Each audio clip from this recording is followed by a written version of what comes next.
And on the fourth game, the schedule makers created the home opener for the Vista Ridge Rangers. After starting off the year with three straight from away from Gupton Stadium, the Rangers hope a little home cooking will be the difference in breaking their three-game skid against the 2-1 Westwood Warriors. We are live from Gupton Stadium in Cedar Park for the Elder Mitsubishi broadcast of Vista Ridge Rangers football on the KMAX Sports Vype Media Network.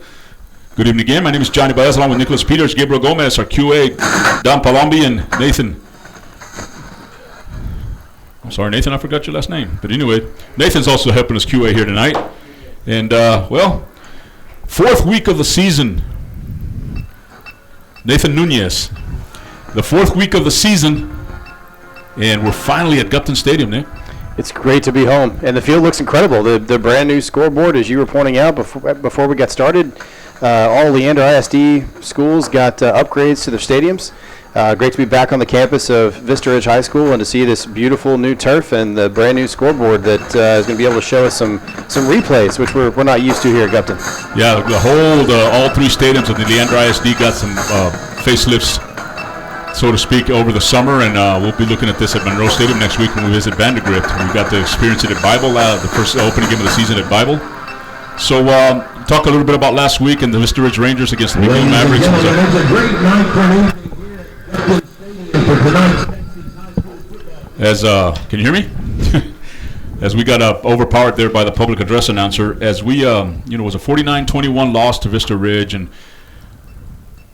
we heard Coach Vincent in the interview when we talked to him saying that it was a defense that they knew how to block. It's a defense that they were familiar with, and it showed on the field as they were able to mount some drives, sustain some drives, move the chains.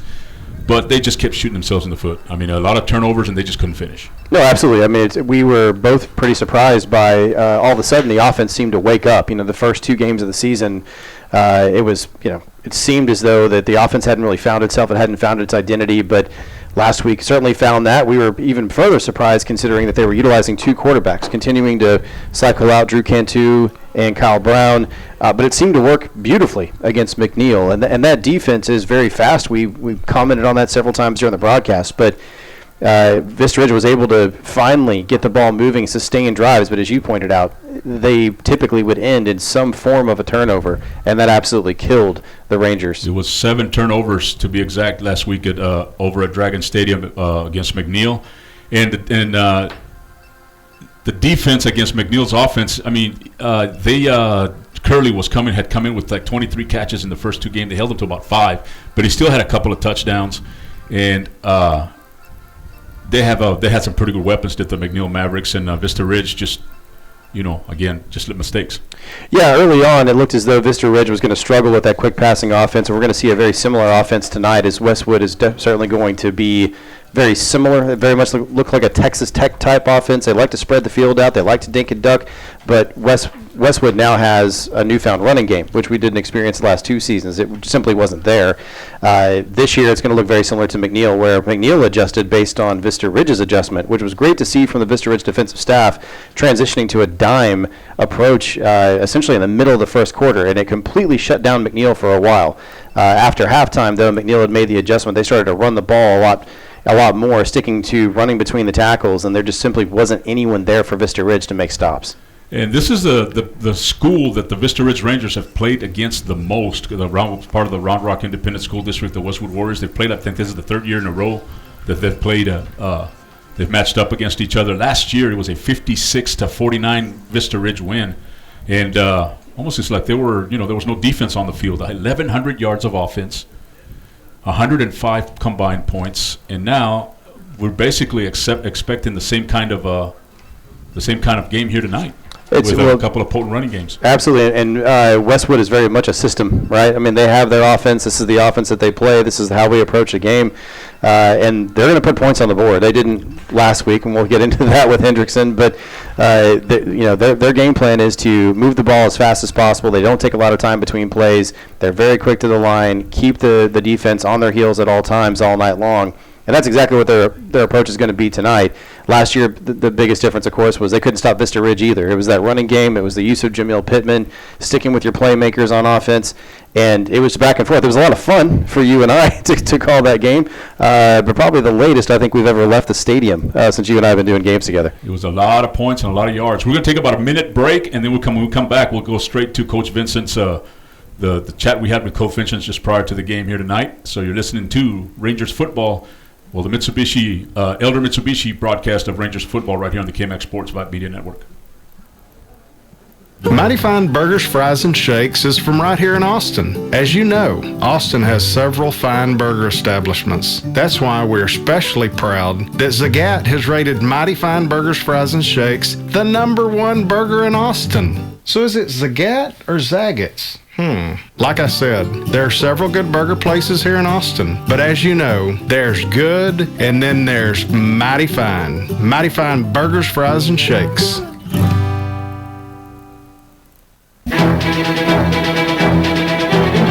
In the battle for barbecue supremacy, warriors pit prime meats, secret sauces, and recipes against one another. Yet one champion stands alone. Rudy's Country Store and Barbecue, in the modern-day vernacular, where bad means good. Rudy's Country Store and Barbecue has the worst barbecue in Texas. KMX Sports is the largest online broadcast company in Central Texas. How large is that? Well, think of the Congress Avenue Bridge Bat Colony. Okay, folks, here they come. They're flying out from under the bridge. They appear to be Louisville Sluggers, and they're falling. Oh, the humanity. As God is my witness, I thought bats could fly. Bringing your teams to you since 2003 without dropping the ball or the bat. We are KMX Sports. 1, 2, 3, hit! More coverage of your high school teams. Let's just say we keep it real. And you know this, man! This is the KMAX Sports Network. Johnny Buzzer with KMAX Sports here with Coach Rodney Vincent of the Vista Ridge Rangers. And Coach, well, the district started last week. Again, it was their third road game of the year. But now you get a home game this week, and what do you tell your players this week about playing at home? Well, it didn't take much to get them excited. They're excited to be back at Gupton.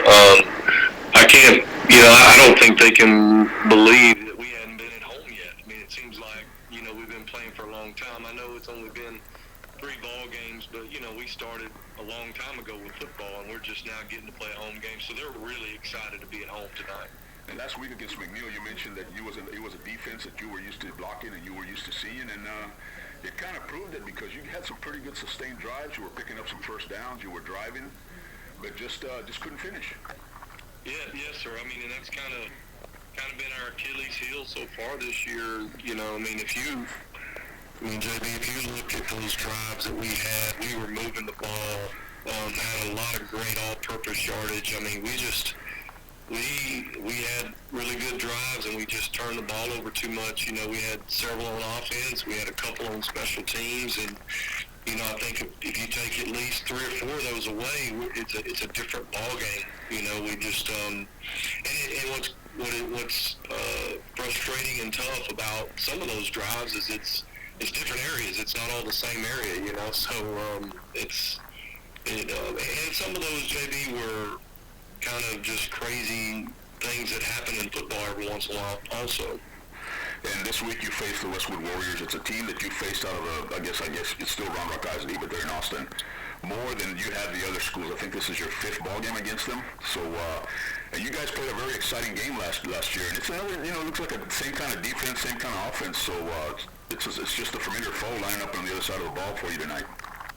Yes, sir. They're a little different than they have been in the past. I think their offensive line is really good, and they're able to run the ball really well this year. I mean, last year they had receivers everywhere, and we're throwing it around, and that's typically what you get out of Westwood. And they always have a good running back. But this year they really have tried to set things up with their run game, and we're gonna have to be really good against their run game defensively. But they've gone to a 4-2-5, and their defensive line up front, I would say that's their strength. Their offensive line and their defensive line is the strength of their team, and those guys do a good job up front, and that's going to be a big challenge for us tonight. And how do you win the line of scrimmage, Coach? I think you win the line of scrimmage, by taking care of the down people. Like our offensive line has got to do a good job of taking care of their double teams, their combos, and making sure we take care of the down guys first, and then get our eyes up on the linebackers. When you got guys that are good up front, it doesn't matter if you pick up a linebacker if you're not taking care of the guys up front. So for our offensive line, that's going to be a big deal. From a defensive line standpoint, we've got to do a good job of drawing double teams and trying to make Westwood spend two guys on one so that we can free up some of our linebackers. We're not real big up front, JB, so we have to keep our guys on the move a little bit too on defense. So to me, those are the big keys on offense and defensive line. Well, let's hope some home cooking will turn this thing around for you guys, Coach, and we're looking forward to a very exciting game, and have your first win be the first district win of the year, Coach. That would be fantastic. We're excited about the opportunity. Okay, Coach. Well, thank you for joining us here in pregame, and good luck tonight. Thank you. Coach Rodney Vincent of the Vista Ridge Rangers. We'll be back with more Vista Ridge Rangers football, sponsored by John Elder Mitsubishi, right here on the KMX Sports Vype Media Network.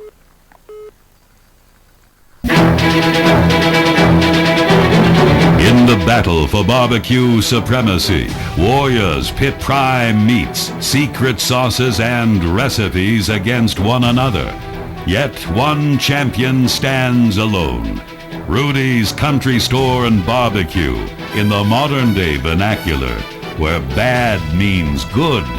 Rudy's Country Store and Barbecue has the worst barbecue in Texas.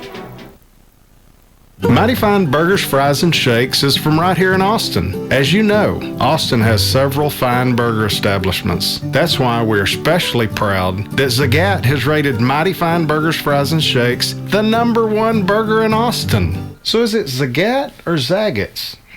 Like I said, there are several good burger places here in Austin. But as you know, there's good, and then there's Mighty Fine. Mighty Fine Burgers, Fries, and Shakes. KMX Sports is the largest online broadcast company in Central Texas. How large is that? Well, think of the Congress Avenue Bridge Bat Colony. Okay, folks, here they come. They're flying out from under the bridge. They appear to be Louisville Sluggers, and they're falling. Oh, the humanity. As God is my witness, I thought bats could fly. Bringing your teams to you since 2003 without dropping the ball or the bat. We are KMX Sports. KMX Sports is the largest online broadcast company in Central Texas. How large is that? Well, think Mopac Improvement Project. Except we're always on budget, our price never fluctuates, and we're always on time. I mean, are they ever going to finish this thing? Right this very second. I'm stuck northbound at 5th Street.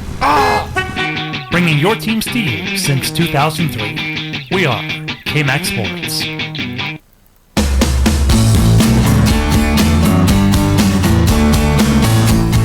And we welcome you back to Guffin Stadium for the Scott Elder Mitsubishi broadcast of Rangers football right here on KMX Sports. I'm Johnny Baez along with Nicholas Peters, Nathan Nunez, Gabriel Gomez, and Dom Palombi. As it's Westwood visiting Vista Ridge in the second district game. Vista Ridge coming in 0-3, 0-1 in district play. Westwood was 2-0, and then they ran into Hendrickson last week, and they dropped to 2-1 in the year, 0-1 in district play. And let's talk about Westwood a little bit here, Nick. They've got both receivers. Perennikov stayed. He's got hurt in the first week of the season, and then Ryan Lindley transferred over to Westlake. So, losing their top two receivers from last year, they kind of found a new running game in Anderson and Debs here this year. So, Vista Ridge on defense is going to be again challenged. Not only that, but the big offensive line. Yeah, absolutely. I mean, the thing that stands out to you with Westwood this season as opposed to last year or the year before is their size up front, and Coach pointed it out in the interview. So you'd like to see Vista Ridge, in terms of their attack, really utilize the speed that they maintain on the outside, specifically guys like Luke Horn, as well as Darian Carter. There's a lot of speed on that weak side portion of the defensive line, inclusive of the linebacker position. And what we've seen so far this season is a lot of crashing the middle, even from the defensive end position, releasing Darian to the outside. Well, there's nothing on tape that shows that Vista Ridge will attack from the outside. So given the speed that they have, they really have to put pressure on the quarterback tonight to force Westwood to stick with the running game, try to make them one-dimensional as much as they can. So you'd hope to see maybe some change in terms of the approach. And not only that, Coach mentioned about having the front four being occupied. Occupy the offensive line so the linebackers can come in and fill the hole or be able to, pursue and not prevent the big yardage on the running game. But with the running game, they can set up that passing game, and they've got some very capable receivers in. Jang, Hedge, Owsley, and then you got Luca Mazzola also. So and Lyndon Jones that came in from that's returns from last year. So Vista Ridge defense definitely will be challenged here again this evening. Absolutely, and we saw the defensive backs really step up last week. You pointed that out earlier, and you're going to be forced to do that again tonight. So Naquan White, Iman Allen, these are guys that are going to have to be, locked down corners tonight, not give as much space, because Westwood loves to take advantage of, if you're playing them in zone, they will find the holes in zone. And, although R.J. Martinez, the quarterback for Westwood, didn't have the greatest game last week against a very stout Hendrickson defense, if you give him the opportunity, he can pick you apart. So, Vista Ridge is going to do everything they can to try to play lockdown D all night long. Yeah, he had 5 total touchdowns in the opener against Eastview, which kind of brought a lot of attention to him and to the Westwood offense, and then 35 points against Austin High in the second game of the year. And again, you mentioned the Hendrickson defense just kind of shutting him down. Offensively for Vista Ridge, they all, on the other side of the ball, there's the big defensive line for Westwood.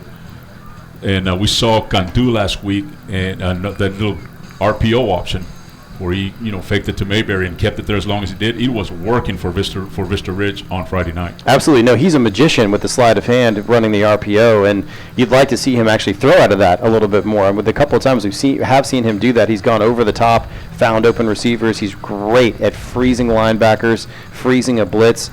But to your point, it's probably going to be the Drew Cantu and Ty Mayberry show tonight, because the focus in this game has got to be, hey, let's keep Westwood's offense off the field. Let's take up as much time as possible, and let's just road grade these guys, eat the clock, and develop drives, but finish those drives this week as opposed to what we experienced last week. And they missed 2 or 3 opportunities with the receivers being wide open behind the secondary last week. They just couldn't be able to make the connection. So the execution, the opportunities were there. The execution hopes to be improved here tonight from Gupton, as this is again their a home opener here this year for 2018 in District 13 6A. And as we look around the district, as we mentioned, we saw Hendrickson beat Westwood here last week. Vandergrift down 14-0 at home against Cedar Ridge.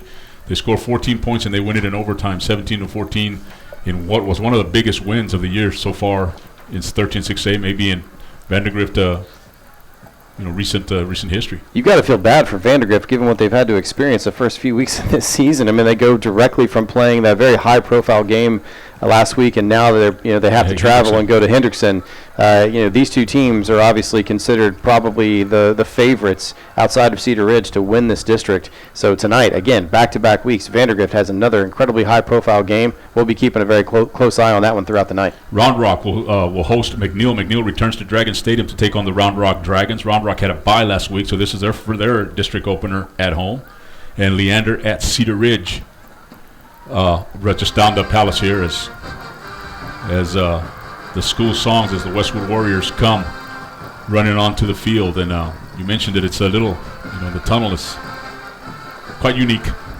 Well, we're so used to unique tunnels now. Every school has one, right? I mean, Vista Ridge is pretty traditional. It's the Vista Ridge big black helmet with a tunnel that says Vista Ridge Rangers.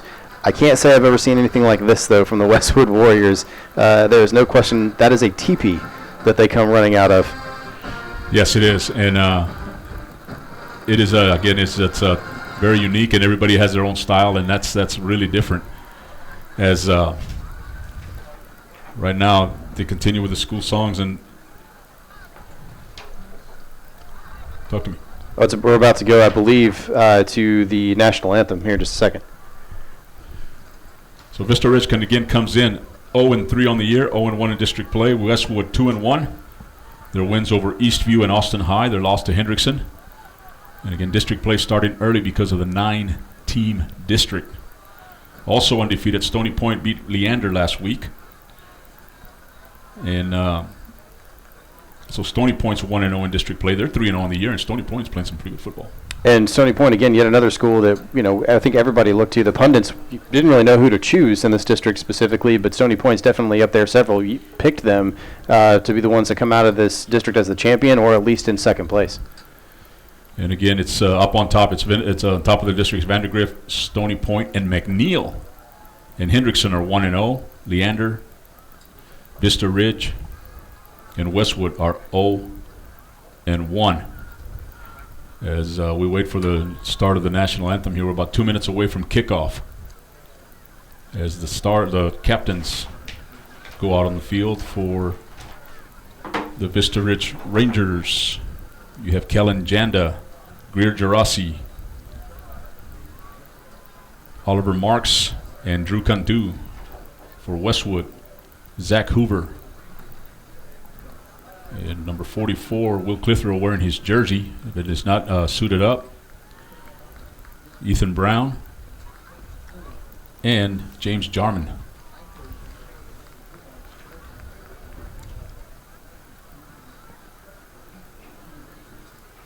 Mentioned the line of scrimmage with Greer Gerasi is going to have a lot of work to do here tonight as he leads his offensive line against a very stout defensive line of the Westwood Warriors. This broadcast is audio only. The replay will be, you'll be able to go back and listen to the replay. Give us about half an hour before we can post it, all that, and it should be able to play back at www.kmaxsports.com.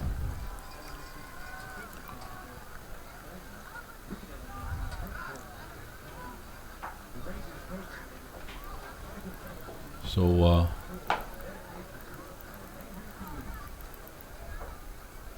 gives a lot of explaining of the rules, I guess, by the referee. And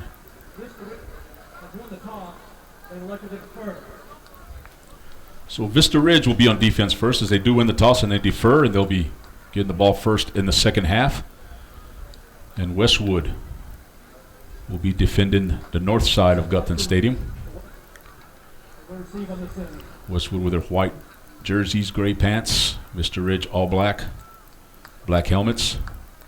Well, those were some nice road unis they had last week at McNeil.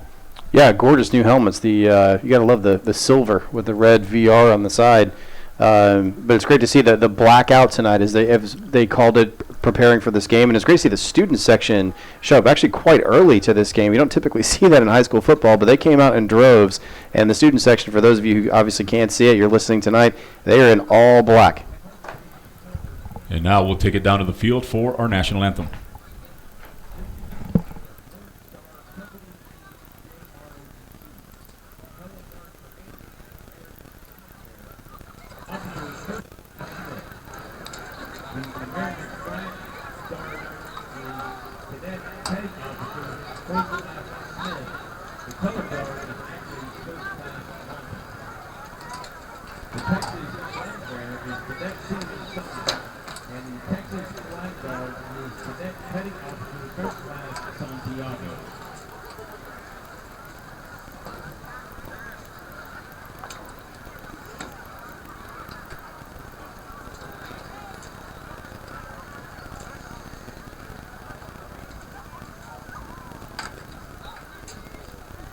And now, the Vista Ridge High School Probation Choir will sing our national anthem.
Nice job as we get ready for kickoff here in district game number 2, game number 4 of the season for the Vista Ridge Rangers and the Westwood Warriors. It'll be Vista Ridge on defense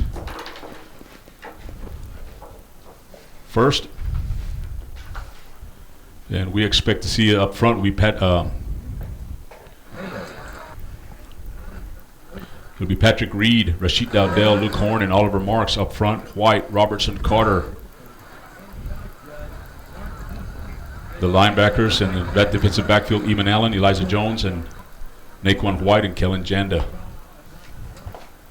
The Westwood offense, R.J. Martinez will lead his offense out there up front. James Jarman, Daniel Vasquez, Jason Telez, Brett Tungate, and Josh Lott will be up front. Ian Cox, Tavon Osley, Mohan Hetke, Robbie Jing will be the receivers, and in the backfield, R.J. Martinez and Mario Debs, the starters tonight.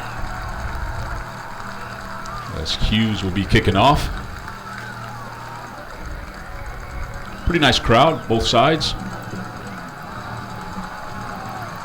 As you mentioned, the student section already getting into it, already getting the crowd riled up and getting the players motivated.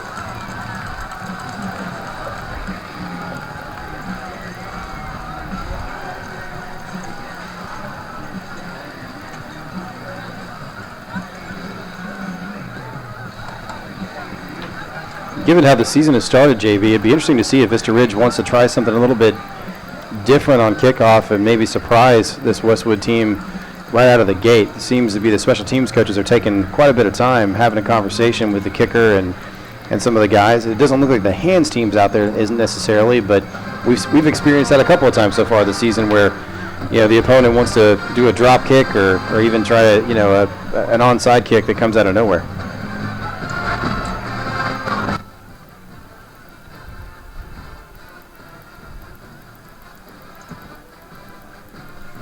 Nate Anderson, along with Robbie Jing, back deep for the Westwood Warriors, awaiting the kickoff here from Seth Hughes. Seth Hughes, a junior. This is his second full year kicking for the Vista Ridge Rangers varsity. And he'll be kicking off to a sophomore in Jing, and Anderson also a sophomore. A couple of sophomores back there for the Westwood Warriors.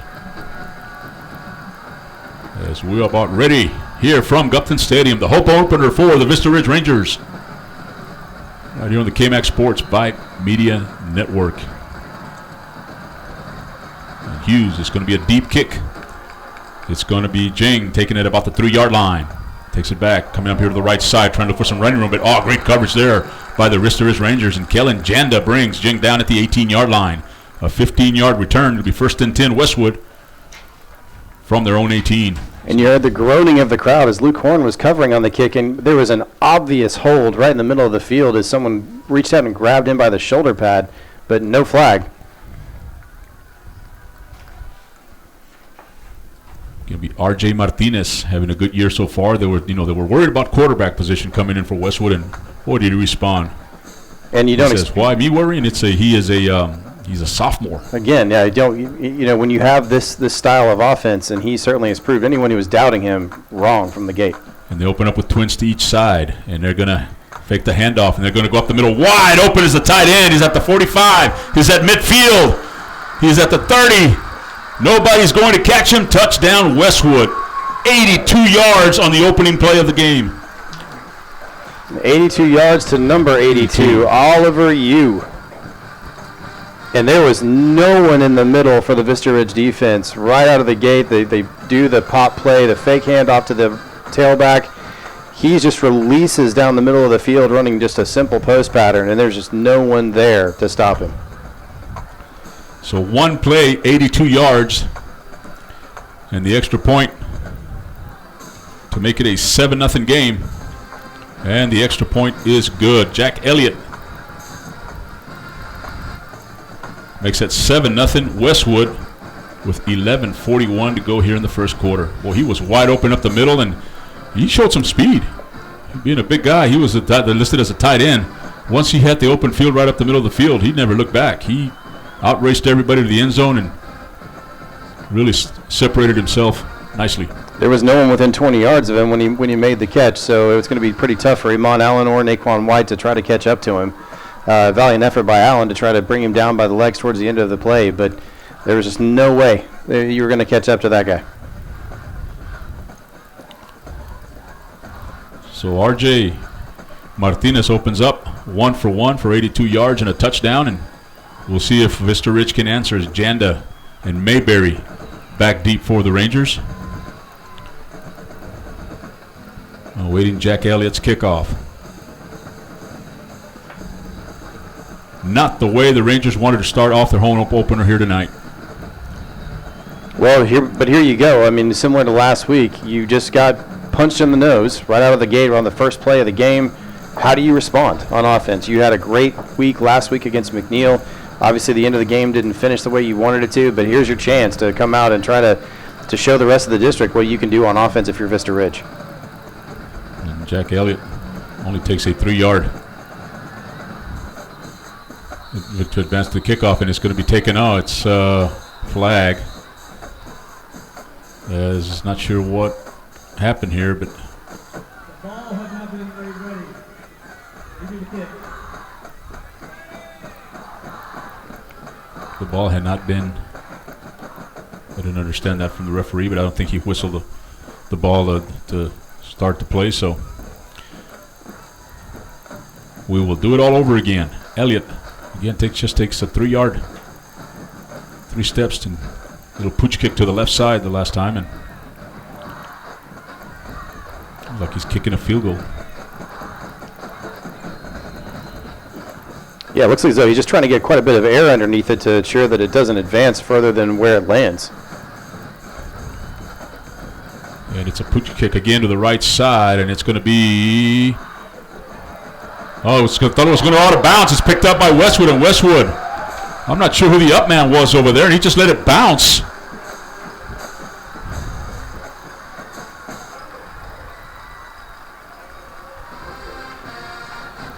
Who was that over there? I did not catch a number, was it? So Vista Ridge gives the ball back to Westwood as they did not even attempt to come field the kickoff, as that just thought it was going to go out of bounds, but the Westwood special teams player came up and knocked the ball back inbounds, and Westwood recovers it, and they have it 1st and 10 at the Vista Ridge 21-yard line. It's a perfectly legal play, JB. You're allowed to do that. If no one else touches it, you can keep it in bounds utilizing your body or your hand, and that's what happened. So Martinez back on offense, and he's going to hand it off to Debs. Debs going up the middle, breaking tackles, and just spins his way for a couple of yards. They're going to give him 1, so 1 yard for Debs. Mario Debs, the senior. 2nd and 9 for the Warriors. Through triplets here to the right side. Now in motion is Jang. And now they're going to hand it off again to Deb. Debs trying the right side. Finds a little crease and takes it down to the 15. Gain of 5. It'll be 3rd down and 4.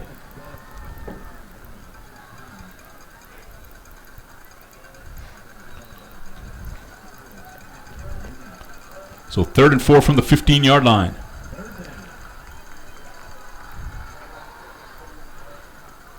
Triplets here to the right side. Now Martinez is going to take it himself, going up the right side. He's got hit, but he falls forward for a 1st down. It's going to be 1st and 10. Westwood at the 10-yard line. Yeah, that was all. 4 got 5. Oliver Marks with a smack on the quarterback there towards the end of the run, but a nice job by Martinez finishing and falling forward to make it to the sticks and pick up the 1st down.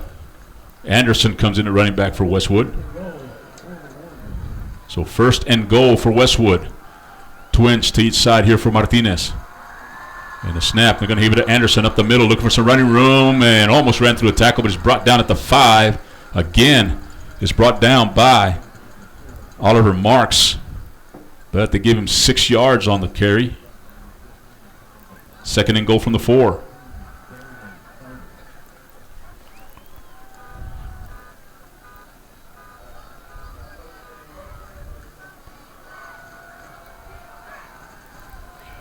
So 2nd and 4, and again it's going to be Anderson going over the left side, finds some running room. There's a flag down. Looks like this one's going to come back. He threw it right in the middle of the field. It might be a holding call. And he threw the flag at James Jarman.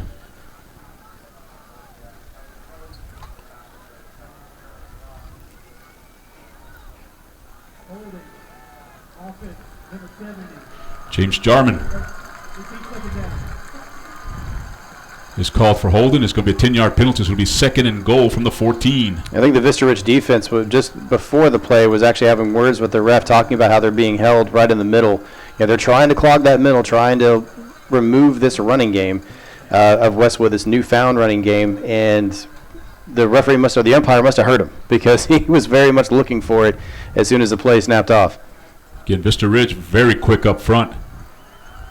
Westwood very big up front. And now Martinez rolling out to his right, looking for the corner. His receiver is covered. He's just going to run out of bounds, and another flag coming down. And what a nice coverage out there on the receiver, Jing. Was that Jing out there? Is that number 10? But that was Eamon Allen as he stayed with the receiver, and that's where Martinez was going to the corner, but nothing there. Martinez is forced to tuck it and run it. But another flag.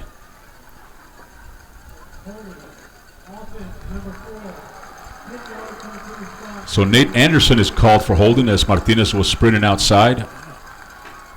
That pass is actually intended for Luca Mazzola.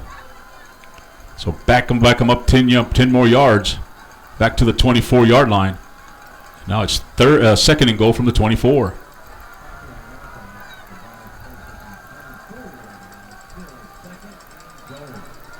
$9:37 to go first quarter. Westwood up 7-0. They just recovered a kickoff, a muffed kickoff here and the high snap, and Martinez is going back, and he's just going to have to fall on it at the 43. Nice job of making sure he doesn't go anywhere by Jay White, the linebacker, and they're all the way back at the 41-yard line. So 3rd and goal from the 41. You got to play for 3rd and goal from the 41 there, JB? I just tell everybody go deep. Pick up as much as possible so we can get a field goal out of this.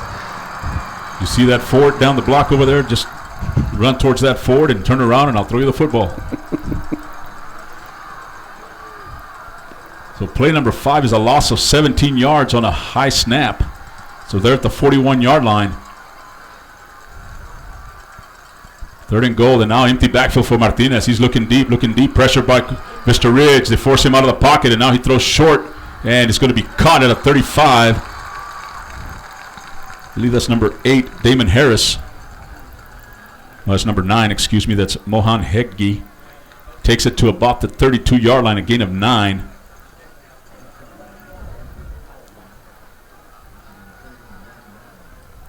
Fourth down. Yeah, 4th and goal here, and it looks like Westwood's going to take a timeout. It seemed as though they might keep their offense actually out on the field, which would have been an interesting 4th and goal from the 32-yard line, and you're going to go for it. I mean, he's already in field goal form when he does the kickoff. So, not sure what kind of leg he has, but be about a 49-yard field goal if he tries it from here. Well, Martinez seems to be looking to the outside on these last several plays as far as where the pass is going to go, and he missed Tavon Owsley, number 18, his backup quarterback, who was running free in the middle of the field. He probably didn't have much beyond where he was, but he could have completed the pass inside the 20 if he'd looked his direction. Instead, forced to roll right there and pick up just as much as he could with the short passing game. But another great job by Eamon Allen, as you pointed out in the previous play, really sticking to his man. We said it was going to be a tough night for him, and he was going to have to play a lockdown corner. So far, we're seeing it. So 4th and goal from the 32 was 1st and goal from the 4. A couple of holding penalties and that bad snap. And now Vista Ridge has a chance to hold Westwood here after a big mistake on the kickoff.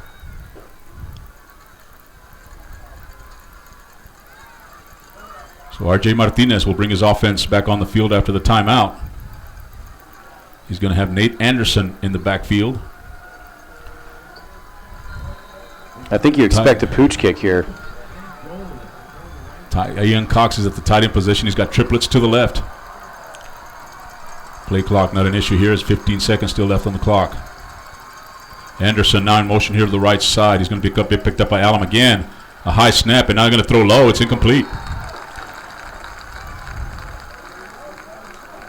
So it's a turnover on downs here on the second offensive series for Westwood after they had it 1st and 10 at the 24. Or at the 21, excuse me, and then First and goal at the 4, and mistakes turn it over on downs, and Vista Ridge has got some pretty good field position here at the 32-yard line. No, it's a great stop by Vista Ridge. I'm not really sure what your goal is trying to throw a 10-yard hitch route on when it's 4th and goal from the 32-yard line, but a great stop by Vista Ridge. They get the ball back on. This is the first time we're seeing the Vista Ridge offense tonight. And Cantu, he's going to hand it off to Mayberry. No, he keeps it, and Cantu is going to little RPO action, gets it past the 35 to the 36, a 4-yard pickup. 2nd and 6. So the offense will be Cantu and Mayberry. The running backs, the receivers will be Fogg, Jones, Hegvet, and Hoffman. Excuse me, Hoffman's the left tackle.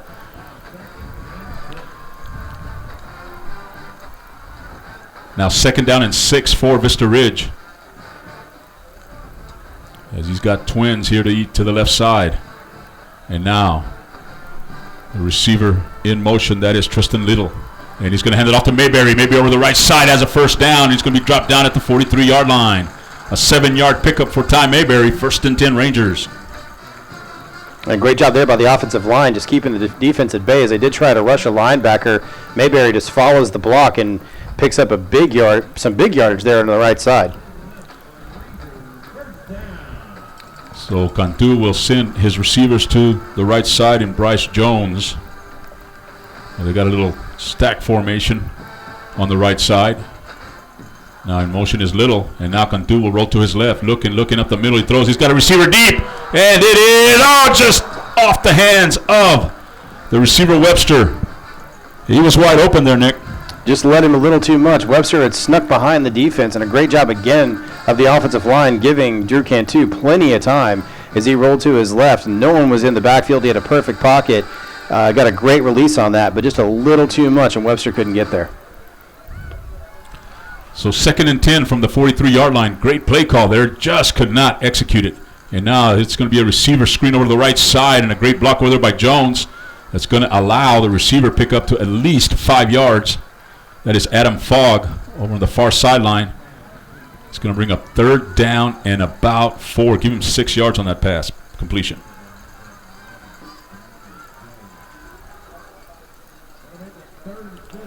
So 3rd down and 4. So now Chase Messner is split wide left. Twins up top. Mayberry in the backfield for Cantu. Cantu, it's this time straight drop back. He's got a receiver wide open up the middle and dropped. Adam Fogg had it in his hands and just dropped it. It was like he was surprised he was that wide open as he was turning around to run, and now it's going to bring up 4th down and 4, and Vista Ridge is going to punt.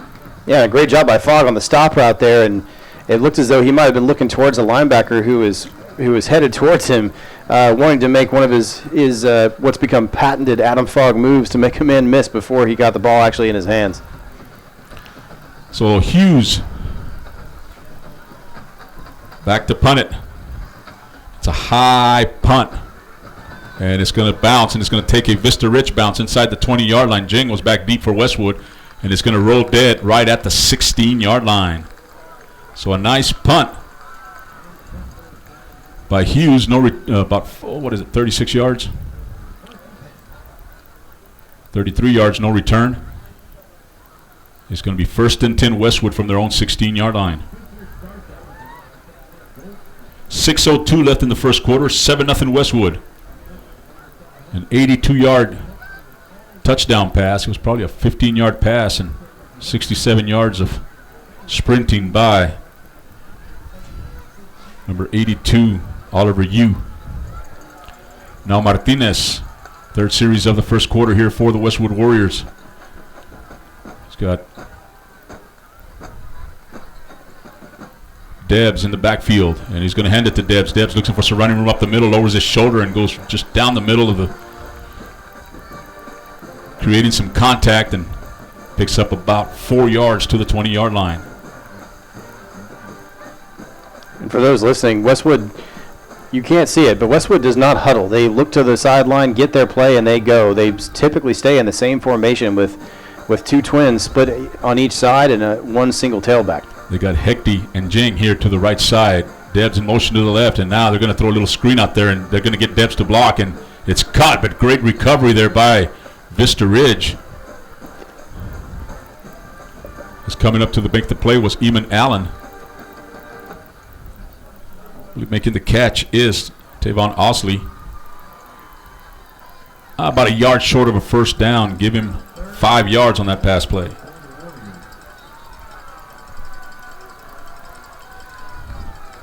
Third down and 1.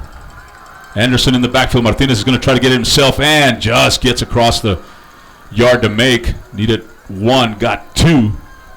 It'll keep the drive alive. First and 10 for the Westwood Warriors. It's an interesting approach to that play as the receivers lined up triplets here to the near side. No one even moved when he snapped the ball, and they're not fooling anybody. We're running this straight ahead and see if you can stop it. Mano a mano up there in the offensive line, and nice job of Vista Ridge. But Martinez able to sneak through for a first down. First and 10 from the 27-yard line, the Warriors. They're looking to the left. Martinez looking. He's going to got a receiver down the sideline. He gave up on him as he was separating himself. Now got Jing here on the other side, and Jing gets it to the 35-yard line. Pickup of 8. Second and 2. It was a good job by the Vista Ridge defense forcing the check down there as the receiver, as you mentioned, was releasing. Then Naquan White coming over the top just to force him to go back to the other side of the field. He didn't want to test Naquan White's speed. Yeah, and he looks like he wanted Osley down the far sideline and saw he was covered and quickly came the other way, and Jing was right there, a little safety valve, and it's an 8-yard pickup on first down for the Warriors. 3:52 to go, clock moving here in the first quarter. It's a 7-0 game. And now Martinez rolling out to his left, looking, he's got a receiver out in the flat. It's caught short of midfield. No, they say, I thought he had dropped it, but no, it just says first down, move the chains. Pass caught by Mohan Hegde. And Hegde just finding a soft spot in the zone there as the defensive backs are playing a fairly soft zone against these receivers, obviously concerned about thing guys heading deep. The safeties are playing a little bit further up. So first and 10 from their own 49. Anderson in motion to the left, and he's going to get the carry over to the left side, cuts it upfield. He's in Vista Ridge territory inside the 45-yard line to about the 44. Give him 7 yards. Second and 3.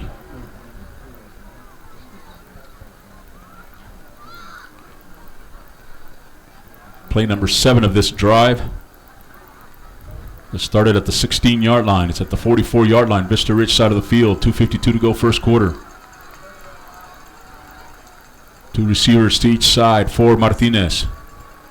And he's going to hand it off to Debs. Debs trying the middle of the field, picks up the first down inside the 40-yard line, is dragged down at the 36.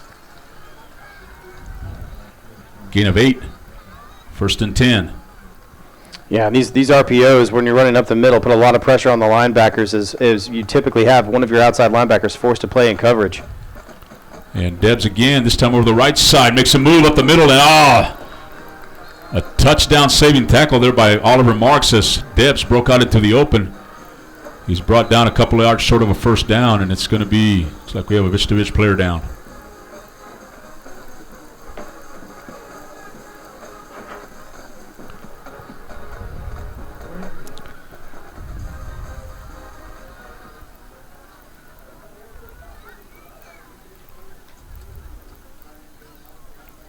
Yeah, JB, it looks like it's just one of those guys you cannot afford to lose, being Luke Horn, the very special defensive end for the Vista Ridge Rangers, who brings a lot of speed, a lot of power to this defensive line, and losing him as we did in the first game of the season playing Rouse, and we saw the result of that when some of those guys went out on defense.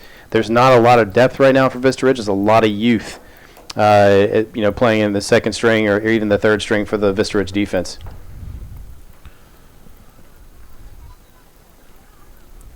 Well, Colton Stahl is the next man up here for Vista Ridge on defense, as they're still tending over to Luke Horn on Gabriel, well, it looks like he's getting up and getting up under his own power, and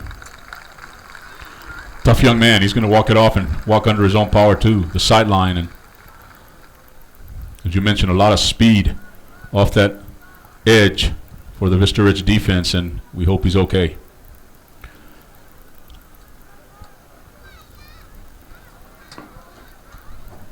So Colton Stahl now will be in for Luke Horn, Rashid Dowdell, and Patrick Reed.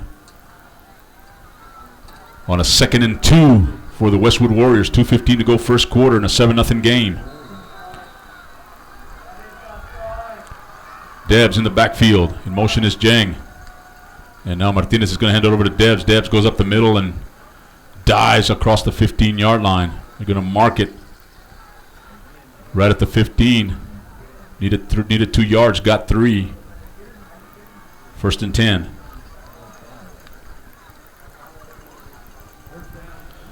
The 4th first down of this drive for the Westwood Warriors. They have it at the 25-yard line. Debs in motion here to the right side. Martinez, it's an empty backfield. They're going to throw a little screen here to the left side. And nice read over there. Colton Stahl making the play as he brings the receiver down. That is Jing. Yeah, it's going to be 2nd, and they're going to mark him down at the, well, they gave him a pretty good spot. 2nd and 12 from the 27. It looked like it was further back than that. Jing's just running a backwards route there, and a great job by Colton Stahl, as you mentioned, to sniff that out, be able to be there to make the play. Little stack formation to the left side. Twins here to the right. Debs in the backfield. Martinez, straight drop back, looking downfield. He's got 2 receivers over there. It's in the end zone. It's overthrown. Looking for Osley over there. It's going to bring up 3rd down and 12 from the 27. And Iman Allen on the coverage there, staying with his man. A great job of that because they tried to run somewhat of a pick play at around the 10-yard line as the 2 receivers are essentially running the same route and then separated at the last minute to confuse the defensive backs. Allen just stayed with his man, is able to be there in case he did make the catch. He was going to be able to knock it out of his hands. So 3rd and 12 from the 27-yard line. Big play here for the Rangers. No doubt Westwood in 4-down territory. A minute to go first quarter. Martinez rolling out to his right, looking good and throw. And now he finds his receiver in the flat. Nice open field tackle made by the defensive back Elijah Jones. Tackling Jing at the 25-yard line. And Jones bringing the wood on that tackle. A perfectly formed tackle, went straight down to his waist, basically picked him up and dropped him onto the ground. A 2-yard pickup. No, give him 3 yards. It'll be 4th down and 9 from the 20, just inside the 25-yard line. 4th down, short 10, long 9. 30 seconds to go first quarter. Martinez taking his time. 10 seconds on the play clock. He's got 3 receivers up top. Fake to Debs. Looking. He's going up the middle, and it's caught. But it's dropped. Incomplete pass. Intended receiver was Jing, and he turned around to run, and right there was Oliver Marks, and it's a turnover on downs here for the Rangers. Yet another great stop by this Ranger defense. Exactly what you needed is to get the ball back into the hands of your offense, as Westwood showing that, hey, they can do a quick strike score or they can take a significant amount of time off the clock and a long sustained drive as they did there. Now down to 21 seconds left to go in this first quarter. But here you go, Vista Ridge. Your defense is stepping up. It's time for the offense to do something and move the ball down the field. That was a 13-play drive, Nick, that ended on a turnover and downs at the 25-yard line. So now it is up to Kyle Brown to see if he can get this offense moving for the Rangers, and he's going to roll over to the right. Now he's going to hand it off up the middle. Wide open hole there for Ty Mayberry. He's in the open. He's at the 40. He's at the 45. Still moving his feet inside Westwood territory. Finally drug out of bounds at about the 46-yard line. On the tackle there was Connor Cooper, but Ty Mayberry picks up 29 yards, but there's a flag down as they're going to call holding on Jordan Webster. What an exciting run, a big hole there on the left side, and I guess if you hold, there should be a hole there, right? That's how holes get created quite often, absolutely. And another great job by Bryce Jones there is Mayberry was simply following his receiver and is blocking downfield. The defensive back was just moving backwards, trying to get out of the way of Bryce Jones, opening up a huge hole and basically, hey, you follow me, I'll lead you all the way down. So the ball gets moved back to the 12-yard line. It's 2nd down and 18.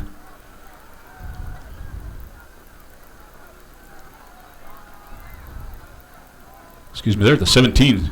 It's second down and 18 from the 25. Now a little throwback here to Walker. Walker finding some running room at the 25. He's got the sideline, 35, 40, cuts it back inside, spins, past the 45 to the 47. First down, Vista Ridge. And that play is going to take us to the end of the first quarter. We're going to take a short break. Is there another flag here? Well, they're just saying it's the end of the quarter. So a 35-yard Pass play to Walker. Well, let's go ahead and keep it here. Mr. is showing a little trickeration as Kyle Brown faked to his right, turned around, and he had Walker with no one there. A little slip screen, but no blockers in front of him, and just a great job by Walker to find the space and take advantage of having plenty of green grass in front of him. Made a couple of moves down the field there to pick up the first down. It's called it 29 yards on that pass play. It's at the 17-yard line. The ball's at the 46. And nice blocking also by Messner over here on the near sideline, and Walker reading his blocks, being patient, and cuts it inside to gain an extra 5-6 yards as Vista Ridge trying to gain some of that momentum here in the second quarter. Down by 7. And Johnny Baez along with Nicholas Peters, Gabriel Gomez, Nathan Nunez, Don Palambi. It's Scott Elder, Mitsubishi broadcast of Vista Ridge football right here on the KMAX Sports Broadcast Network. Join us here at halftime as we'll be talking to Scott Elder, the dealer for the people. And we also like to thank our other sponsors right after this play is Brown. It's got Mayberry in the backfield. Triplets here to the right side. It's going to be Mayberry trying to the right side. Cuts it out to the outside. He's at midfield. He's at the 45. Lowers his shoulder and punishes the tackler there and gets it down to the 43-yard line. I don't think Connor 11-yard gain. I don't think Connor Cooper knew what he was about to receive, trying to make the tackle on Ty Mayberry. As you said, Mayberry lowers the shoulder and just runs over him. Cooper lucky to even get Mayberry to the ground on that play. A great run by Ty Mayberry, and we expect this to kind of be, as we said, the Ty Mayberry show. And you see the ability he has about just planting that foot in stride, not having to stop. He just plants that foot and cuts it to the outside, and has got the speed to get to the edge and the strength to finish the run. And now they're going to toss it to Naquan White. White coming across and trying to make a move to the inside, but nothing there as the tackle is made by Damon Harris for a loss of about 2 yards. It'll be second down and 12. From the 45-yard line. Walker splits White left. Jones here to the right. Mayberry and Brown in the backfield. Brown as they platoon the quarterbacks. And now they're going to hand it off to Mayberry. And Mayberry, that was a slow developing play and penetration by the defensive line. They're going to get Mayberry. They're going to mark him at the 48-yard line, loss of 3. Yeah, and there was a chance Jaleel Davis. And Ethan Brown in the backfield immediately was not fooled at all by the counter play there. Just trying to go with that quick counter that's been working. But as you said, when you have a high snap like that, it throws the play off. It was slow developing, and Brown was able to get into the backfield and put a stop. So third down and 15 now from the 48-yard line. And Brown's going to throw. He's got a receiver up the middle. It's Jones. Jones breaks a tackle at the 35, and that's going to be close. He might be marked about half a yard short of a first down. He needed 15. He got about 14 and a half. And it's a yard short, so it's going to be 4th and 1 here for the Rangers. It's a good throw there and a nice route there by Jones. Absolutely. Great effort. Not the most favorable spot, though. And that was a bullet from Kyle Brown. It thrown to his man who was basically at the sticks. He turned around. It looked to me as if he'd gotten that extra yard that he needed for the first down. And now Coach Vincent is going to call a timeout. Gives us a chance to update you on some scores. And Cedar Park's non-district tough schedule continues. They're tied with Katy Cinco Ranch at 7 apiece. Leander leads Cedar Ridge 7-0 with 10:19 to go in the first quarter. Westwood here 7-0. Vandergrift 10. Hendrickson nothing with 3:31 to go in the first quarter. Round Rock leads McNeil 14-7. That's in the waning seconds of the first quarter. A&M Consolidated 13. Rouse nothing. Lake Travis and Aikens no report yet as that kickoff set for 7:30. Austin High Westlake no score there. Same with Bowie Del Valley. So Vandergrift 10-0 over Hendrickson. And early. That's and a Leandro 7-0 over Cedar Ridge. It's 4th and 1. Brown. Kind of like an inverted wishbone here. Mayberry is the deep running back. Jones, the receiver here. He's being covered by Anderson. On 4th and 1 from the Westwood 34-yard line. And now Brown's going to go up the middle and get the first down. Big hole opened up in the middle of the field, and Brown just snuck it. Needed 1, picked up 3. First down, Vista Ridge. Yeah, just stick it right behind Big Greer Gerasi, your center, and the third Gerasi to matriculate through the Vista Ridge system. And he just paved the way, road grading the nose tackle for Westwood, and he could have easily had 3 or 4 yards. There was not going to be any issue with him picking up the first down there. Demetrius Jones lined up against Walker as Brown sends 2 receivers to the left side. Walker in motion. And he's going to toss it to Walker. Walker, and it was a bad snap, and Walker just kind of tried to do a little tip pass to Walker, and Walker unable to hold on. It's going to be an incomplete pass. Westwood thinks he's got a fumble, but it's an incomplete pass.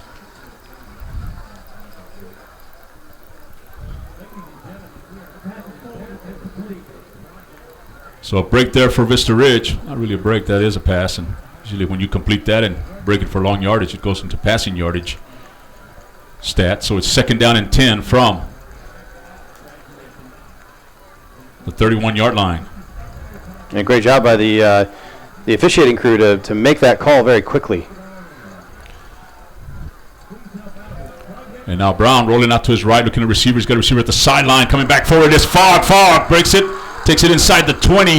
It's going to mark down at the 19. Pickup of 12. 1st and 10 Rangers.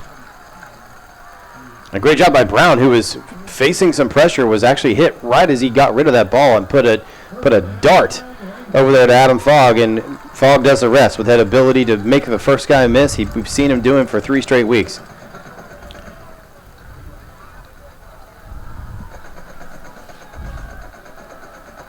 Jones and Podolak to the left side.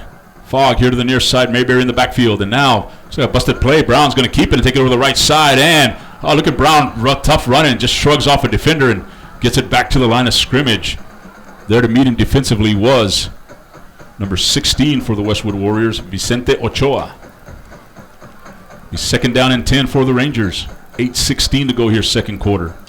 Yeah, this drive started at the 21 after a turnover on downs, and a nice drive here by the Rangers. They have picked up 3 first downs on this drive. This is the 10th play of the drive coming up. This formation, little diamond formation to the left side. Webster, now they're all going to shift to the right side. And Mayberry now, little wildcat. And it's going to be a lot of motion there, a lot of confusion. And it's going to be a false start on the Rangers. It'll be 2nd and 15. So everybody moved it. Everybody kind of came out to the right, so I'm assuming Mayberry was supposed to catch that and run to the right. And I'm not sure who you call that on because the entire offense moved except for the center. The center is the one that still had the football, and it's a 5-yard penalty. Takes it back to the 24-yard line. 2nd and 15.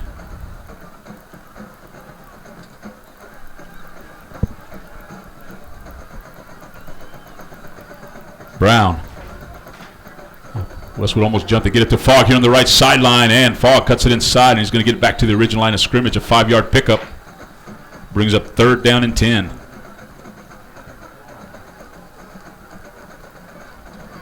And Vista Ridge trying to sling this thing outside and inside, trying to take advantage of the over pursuit by this Westwood defense. You saw there, Brown going with a hard count. 2 members of the defensive line jump up. Westwood playing this very heavy 4-3 with the linebackers pulled up into the box, trying to stop the Ty Mayberry show.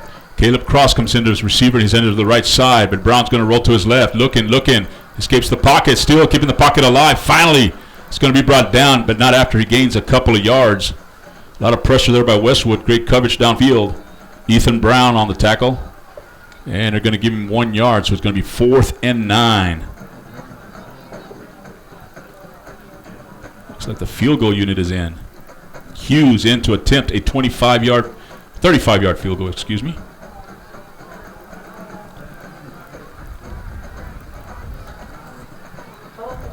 And Hughes, it's down, it's up, it is. There's a flag down.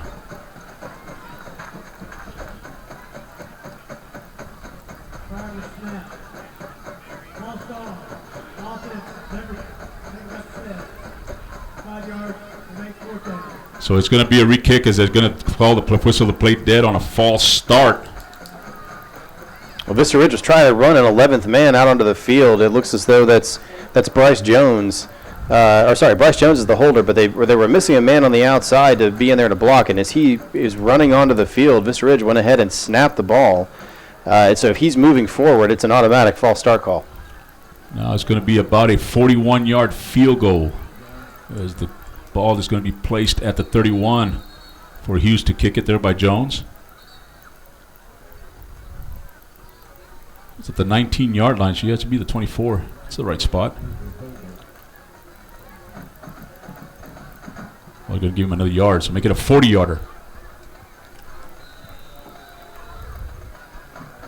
Jones is the holder. Hughes from 40 yards out. The kick is, it's going to be no good. Wide left.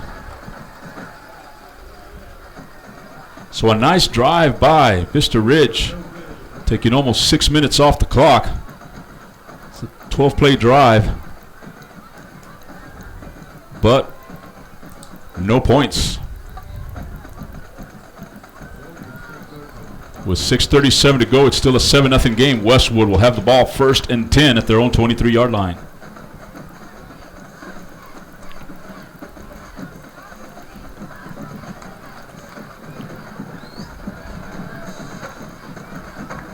It's like Luke Horn is back out there on defense, so that's good to see. And now Martinez is going to hand it off to Anderson. Anderson up the middle is hit right at the line of scrimmage. That's time nothing doing in the middle of the defensive line there for the Westwood Warriors, and great job there inside by Dowdell.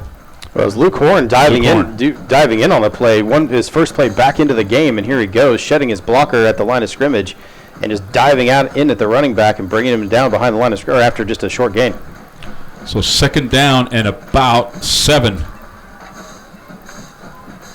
And now Martinez rolling out to his right, looking to throw. He's got a receiver out in the flat. He's got it at the 35, makes a move. That is Thomas Henry, I believe, number 17. 13. Luca Mazzola. He takes it to the 39-yard line. And Westwood going quick here again, but this is something that Vista Ridge is going to have to take a look at halftime. 13 yards. You had a linebacker chasing the play to get back into coverage in the zone, and a receiver sitting wide open. I think the linebackers are a little bit confused as to where they're supposed to pick up some of these receivers. Now 3 receivers here to the near side. It's Jing in motion, and he's going to get the fake handoff. And again over to Anderson up the middle, and he's got some running room. Oh, he is hit hard. Janda laying the wood on Anderson as he was tackled by Oliver Marks low, and Jenda came up and just finished it off, and Anderson will jog to the sideline. Big hit there by Jenda. I'd be jogging home after that hit there if I could jog. Wow, that was an absolute blast from Kellen Janda, just coming up to be in run support as the running back was breaking free. And as you said, Marks was able to grab him by the ankles, and Janda just made sure he wasn't going any further. So pickup of 9 on 1st down, 2nd and 1. And now Martinez looking to throw. He's looking deep, but nothing doing it now, being pressured. Escapes the pressure. He's got a receiver open here on the near side, and it's caught. And it's going to be a 1st down. Catch made by Mohan Hegde. They're going to mark him at the 41-yard line. Naquan White coming up to make the play to get the tackle. A good job coming from the other side of the field as he recognized the play shifting to the other direction, utilizing that speed to get over and bring him down before he could pick up any further yards. 10-yard pickup, I believe, and it's going to be 1st and 10. And now Martinez rolling to the right. He's got a receiver out in the flat. Jing cuts it upfield, and he's going to be close to another 1st down. We're going to give him 9 yards on that pass, catch, and run. It's going to bring up 2nd down and 1.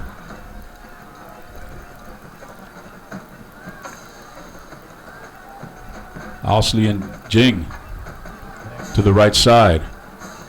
Hegde here to the near side. Martinez is Vista Ridge showing blitz. Now trying to put pressure on Martinez. Martinez is going to go deep. He's got a receiver out there. It is incomplete. Great play by Eamon Allen. Nice coverage. Pass intended for Osley, and Osley goes back there and says something to the ref.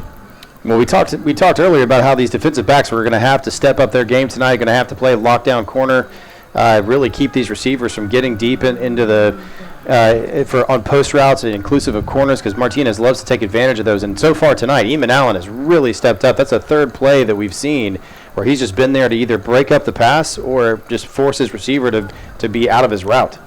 So 3rd down and 1 from the 32-yard line. Is Martinez going to the left side. Is hit at the line of scrimmage. Martinez fighting, and they might give him a favorable spot here.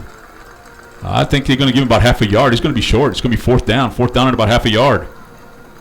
Great job by the Vista Ridge defensive line. You can go across. All three players just slammed up the door shut on the offensive line. They couldn't get any traction to get the ball moving forward. No gain. 4th down and 1. And Martinez again, this time under center, and he's going to try to sneak it in. And, this is going to depend on the spot, Nick. He's very close.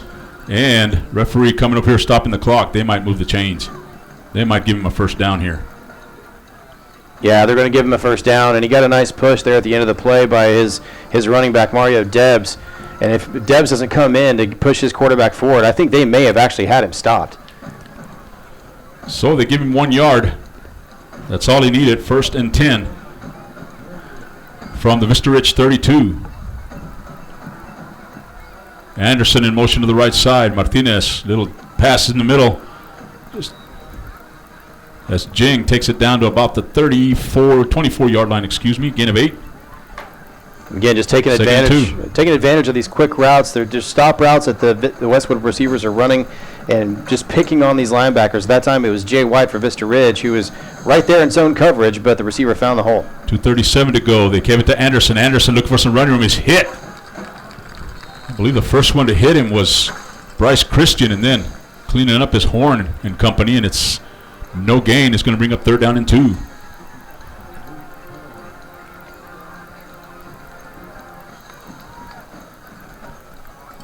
The 11th play of the drive. Approaching 2 minutes to go here, first half. 7-0 game. Just a big play to open the game. The first play of the game, an 82-yarder. That's the only score here so far in the first half. And Anderson in motion here to the left side for Westwood. Martinez is going to try up the middle, and nothing doing. And Horn, along with Carter, punishing Martinez as he tries to get through the line of scrimmage. No gain. 4th down and 2. Luke Horn with a big task in front of him tonight with this very big offensive line for Westwood is really standing up to the competition. He has shut the door on that strong side of their offensive line, not allowing anything from a running play or some of these little like RPO routes. He is there to take on the linebacker or take on the running back and ensure they get no further. So 4th down and 1. And Anderson again coming here over to the left side, and now Martinez looking to throw. He's got a receiver pressured. Skay escapes, and now he's going to throw long and incomplete. Pass intended for Mohang Hegde. Great coverage, but a flag is thrown. Hegde tried to come back for the football, and I'm not sure if what are they going to call that on White? I think they're going to call it on Elijah Jones. It looked to me as though Elijah had turned around trying to make a play on the ball, though. I'm shocked if they're going to call this pass interference. They're conferring there at about the 15-yard line. As Martinez had Mazzola short. There's no flag. Referees pick it up. They're conferring. No flag. It's Vista Ridge football at their own 23-yard line. So another turnover downs after a long drive. That was play number 12 of that drive. And it's 1st and 10 Vista Ridge at their own 23 with 1:11 to go first half. Just a phenomenal stop there by the Vista Ridge defense. They had a couple of opportunities to do that on that drive, and there you go. Forcing the quarterback to throw deep there. It was a great job by Bryce Christian on the outside linebacker blitz. He forced Martinez to have to spin around and go looking for new receivers as his read wasn't there.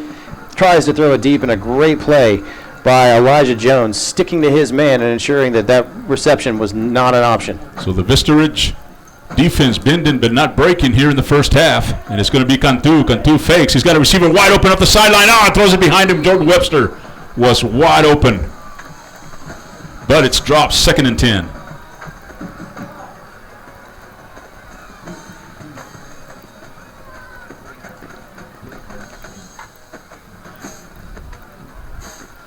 Very small window to get the football in there between two defenders, but Webster unable to come down with the pass. 2nd down and 10. 2 receivers here to the right side. They're going out to Mayberry. Mayberry cuts it up the middle, is hit, and he's going to be dropped down right there at the line of scrimmage. Be 3rd down and 10.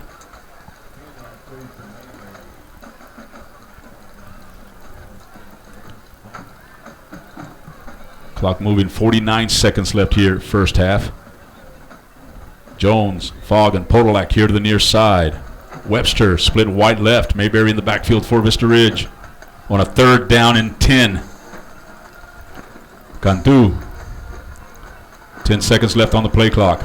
And he's going to fake the handoff to Mayberry. Drop straight drop back, backs up the middle. Fogg has it. First down, Vista Ridge at the 38-yard line. 15-yard pickup. 1st and 10, Rangers. And you've got 2 timeouts here with 20 seconds and counting going in the game. You've got to make some big plays, but to 2 timeouts, you can probably pick up just a little bit here and try to get a timeout. Now Cantu goes up to the sideline, and Webster gets it for about a 6-yard pickup and just steps out of bounds with 12 seconds left. Pick up a 5 yards. I don't think you mind that play. Just picking up a little bit as much as you can on that play. Just trying, at this point, setting up for potentially a field goal or just a bomb to end the half with only 12 seconds left to go. So 2nd and 5 after the Webster catch, and now Naquan White comes in, and it's going to be split wide left. Podolak and Jones here to the near side.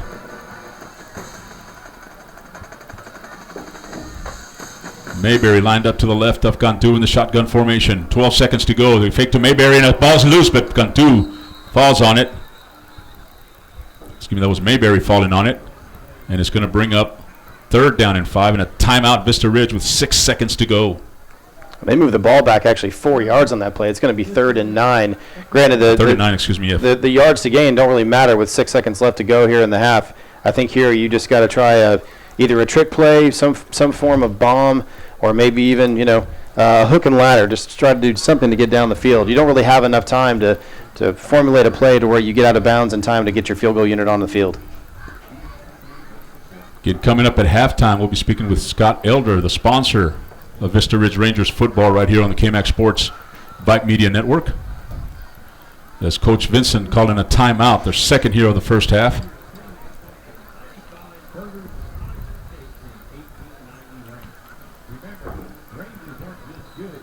Second quarter, Cedar Ridge now up 14-7 over Leander. Second quarter, Vandergrift still up on Hendrickson 10-0. Round Rock still leads McNeil 14-7 in the second quarter. It's a 7-0 game here with 6 seconds left in the first half, and Westwood sends 5 guys back, all the way back to the 30-yard line of the safeties as they are trying to defend a possible Hail Mary pass here by Cantu. And now a 3-man rush, and Cantu is being pressured, and he is going to be brought down at the 36-yard line. So a 3-man rush gets to Cantu. Ethan Brown comes around the left side to make the tackle, and he's going to be sacked, and that's going to end the first half. All the way back to the 38-yard line. Well, that's the way the first half is going to end here on the home opener for the Vista Ridge Rangers here at Gupton Stadium. We're going to take an extended break, and we're looking forward to speaking to Scott Elder here at halftime.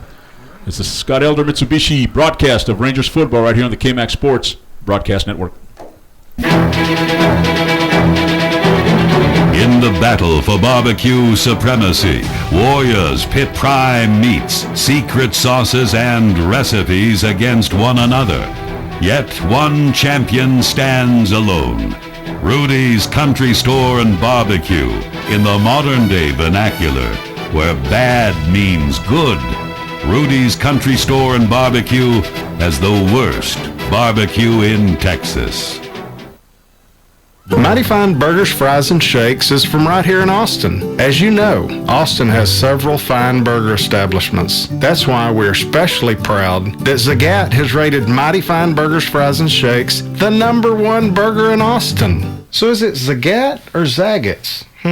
Like I said, there are several good burger places here in Austin. But as you know, there's good and then there's Mighty Fine. Mighty Fine Burgers, Fries, and Shakes. KMAX Sports is the largest online broadcast company in Central Texas. How large is that? Well, think of the Congress Avenue Bridge Bat Colony. Okay, folks, here they come. They're flying out from under the bridge. They appear to be Louisville Sluggers, and they're falling. Oh, the humanity. As God is my witness, I thought bats could fly. Bringing your teams to you since 2003 without dropping the ball or the bat. We are KMAX Sports. KMAX Sports is the largest online broadcast company in Central Texas. How large is that? Well, think Mopac Improvement Project, except we're always on budget, our price never fluctuates, and we're always on time. I mean, are they ever going to finish this thing? Right this very second, I'm stuck northbound at 5th Street. Bringing your teams to you since 2003. We are KMAX Sports. Mighty Fine Burgers, Fries, and Shakes is from right here in Austin. As you know, Austin has several fine burger establishments. That's why we're especially proud that Zagat has rated Mighty Fine Burgers, Fries, and Shakes the #1 burger in Austin. So is it Zagat or Zagat's? Like I said, there are several good burger places here in Austin. But as you know, there's good and then there's Mighty Fine. Mighty Fine Burgers, Fries, and Shakes.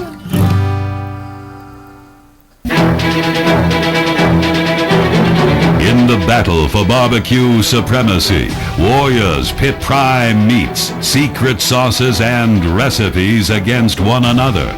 Yet one champion stands alone.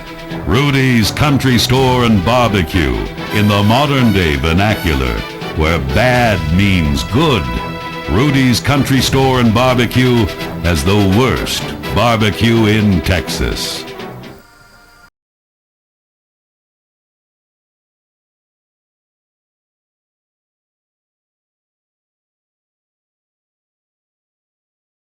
Halftime here where the Westwood Warriors lead your Vista Ridge Rangers 7-0. And again, I'm Johnny Baez, and I'm here with at halftime with Scott Elder of Elder Mitsubishi Motors. And great to have you here at halftime, sir. It's great meeting you. Yeah, thanks a lot. Great to be here. So what do you think of the game so far? Definitely, yeah, exciting. Hey, we still got a game going on for sure. It's only halftime. Looked like it was one big play at the beginning, and I think the Rangers are in it for sure. Yeah, and they get the ball first here in the third quarter. And basically, Scott Elder, if you recognize him, he's a big car dealer here in Central Texas, and you're part of Dream Cars. We saw all those commercials for Dream Cars, and now you transitioned over to Elder Mitsubishi. Tell us about the transition. Right, yeah. No, it's been a great transition for us. It's coming up on almost a year, and it's really helped us with a lot of financing sources. We've got a lot better financing options and sources with great rates and lots of different options. So it's definitely helped us out a lot in that end. And then, of course, also the Mitsubishi product and having some great cars to be able to sell. The Mitsubishi cars have been they're super reliable. They're great values, and we're excited to really have them right here in the backyard of the Vista Ridge and Cedar Park. A lot of people we know, have a lot of fond memories of Mitsubishis, the 3000 GTs, the Eclipses, the Monteros, all that. I talk to people every day, and they're really excited about some of the Mitsubishis that they used to have. And Mitsubishi in a lot of areas of the country just hadn't been around as much as they had been previously. But now Mitsubishi is really coming back, and we're pushing it really hard and trying to get a lot of people to take a look at them and really consider them. And we're taking a couple of them out here to all the Vista Ridge games. So if anybody is here at the JV or varsity games, we've got some of the cars out front to let anybody take a look at them and see what Mitsubishi's got here now in 2018. And I came to the scrimmage against Hutto, and I saw the new Eclipse. Oh yeah, crossover. The Eclipse Cross. That is a marvelous looking, nice, sporty looking car. Yeah, it's really cool. There's got a really neat super all-wheel control technology in it. It's got a really neat touchpad in the center console, lets you control all kinds of stuff from it, and touch screens and Apple CarPlay and all kinds of great stuff. So we're excited to get that out there. It had a little burnt orange color to it too, so it was a nice looking car. Yeah, right. Segue into that. That's kind of a new vehicle coming out by Mitsubishi. What else is new at Mitsubishi? Well, we got what we call a PHEV, which is a plug-in hybrid electric vehicle, and so that's really exciting. It's the best plug-in hybrid electrical crossover in the world, and we really just kind of got that in the U.S. this last year.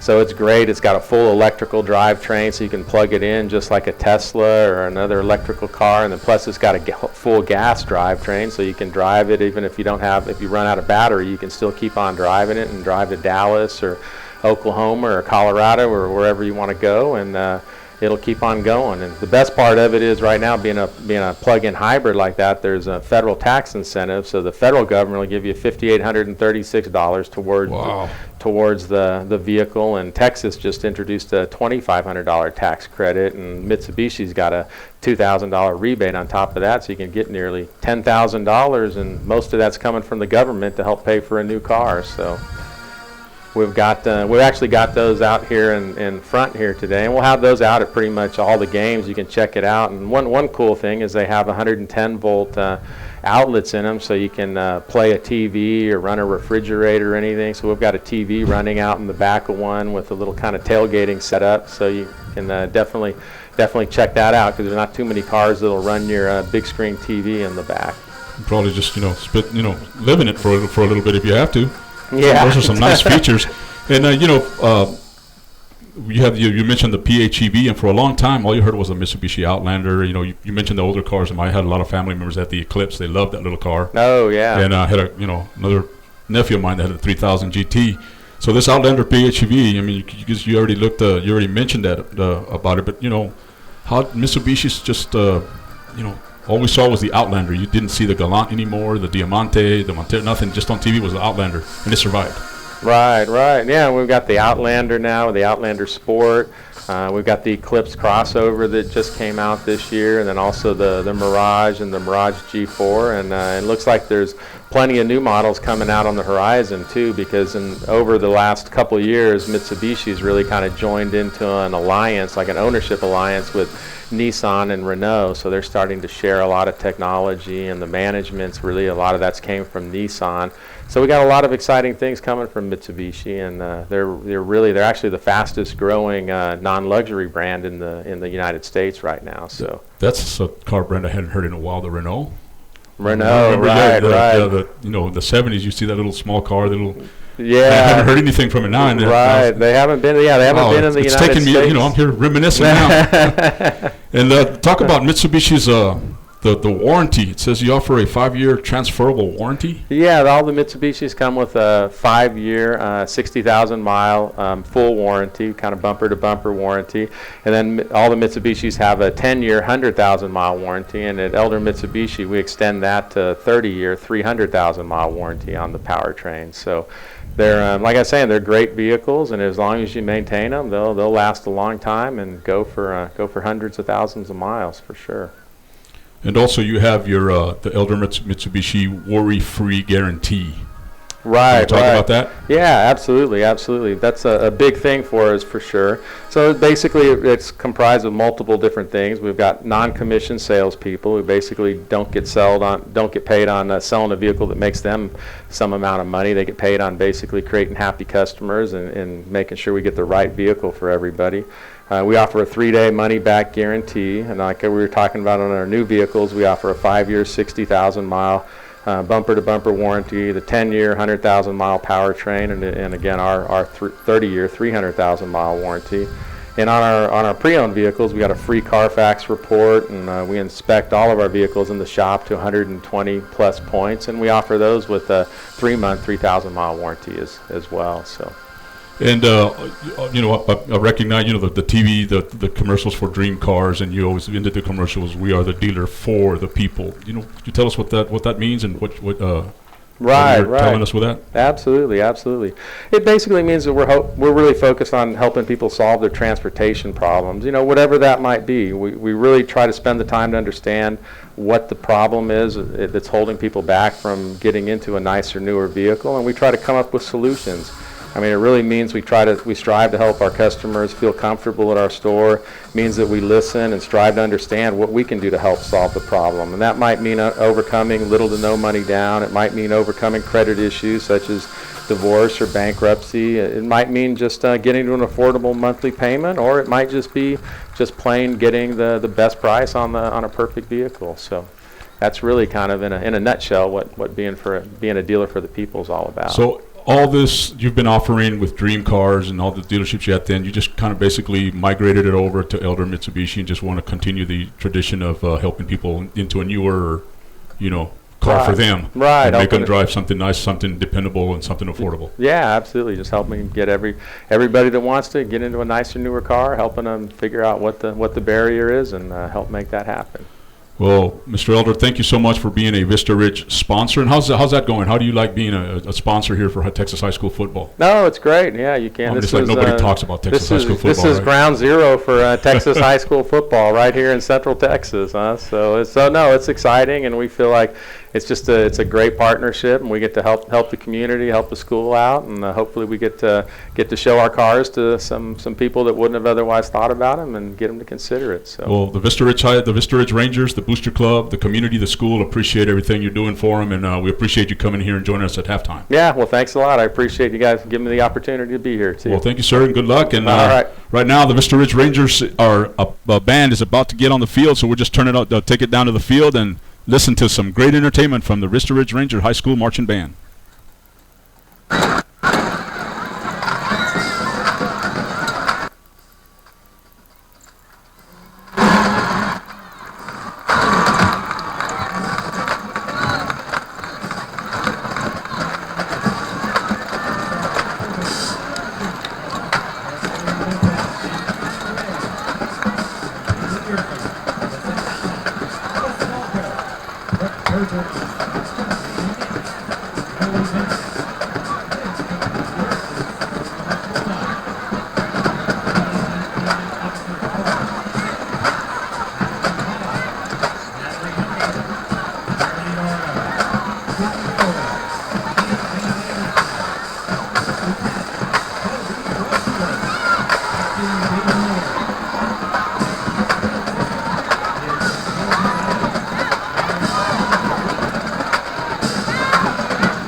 And we're back here at Gupton as you listen to the Vista Ridge High School Marching Band playing there in the background. We're about 5 minutes away, less than 5 minutes away from kickoff in the third quarter.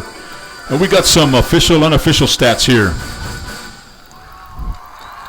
for you, but thanks to Gabriel, multitasking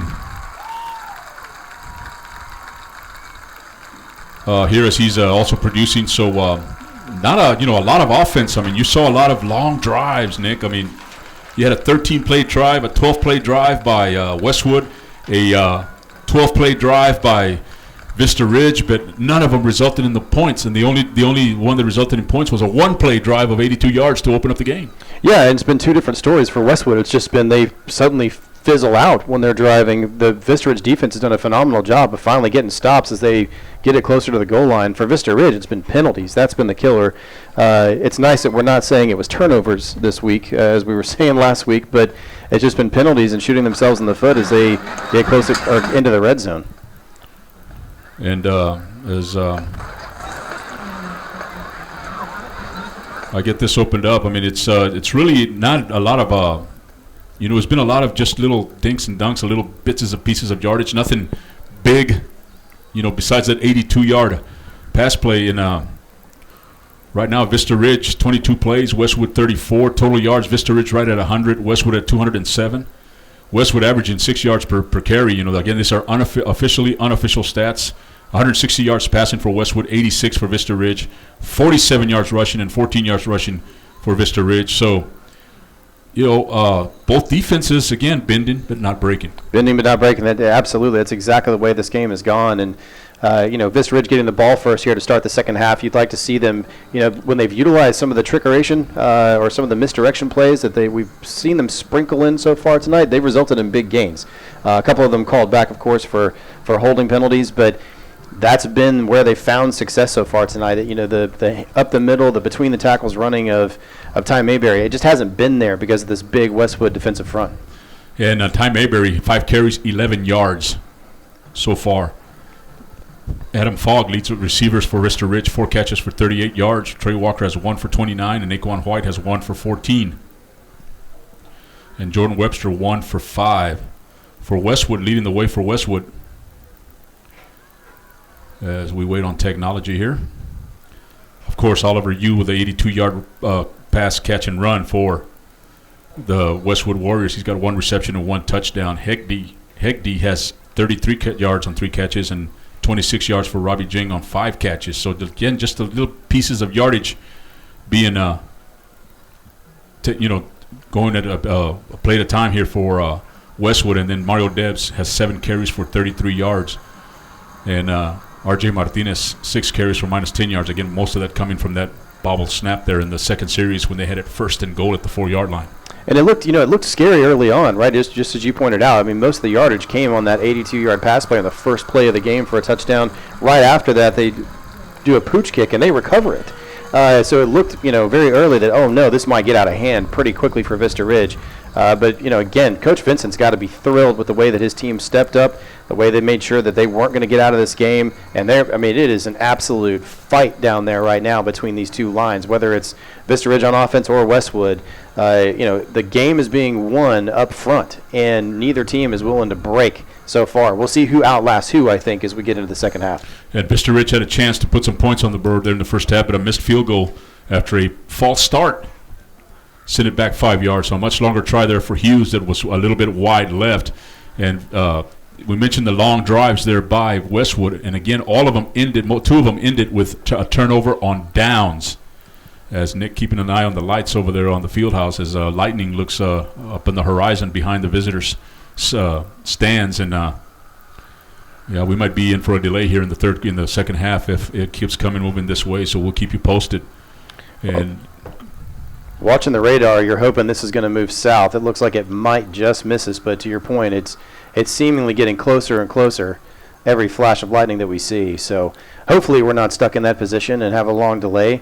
We see the officiating crew actually meeting at midfield right now before we get this thing kicked off, and they may be discussing, hey, who gets the call from the box as to when do we take these teams into the locker room. They're just giving themselves a pep talk as they break the huddle at midfield, and we're about to start the third quarter with Westwood kicking off to Vista Ridge. And just to catch you up with some scores, the surprising score of the night, the big game in 13-6A, is not really a big game. It's 23-6 at the half. Vandergrift leading Hendrickson. Cedar Ridge comfortably ahead of Leander, 35-7. And they got a good game going over at Dragon Stadium, 35-26 now in the second quarter. It was 28-26 Round Rock. So now they lead by 9 over McNeil. It's a 7-0 game here, and compared to last year, well, this is a defensive struggle. Absolutely. A lot of yards, but defensive struggle. We kind of expected some, back and forth and scoring every other series, but not so far tonight. And now another pooch kick to the left side. Now a fair catch over there by Jones, and Jones is going to make it at the 36-yard line. And that's where they'll start. And we're going to get a personal foul call at the end of that play, JB, I don't think the other recovery man noticed that he had called a fair catch, and he came through and just laid out two Westwood defensive players. And the ref was Johnny on the spot to throw the flag immediately. I mean, everyone's really supposed to sort of stop once that player makes a fair catch signal. And I believe that's number 35, Jordan Webster, who let himself be known, let's put it that way, on those two Westwood defenders. I might not be catching passes, but I'm here, still playing hard. And, we mentioned there's a new rule in college, in college football and high school football, about a fair catch inside the 25. It'll automatically come back to the 25-yard line. I didn't think I was ever going to see that, and we saw it in the TCU Ohio State game. He fair caught it at the 1-yard line and comes out to the 25. That's not fair. I mean, I don't know why they made that rule.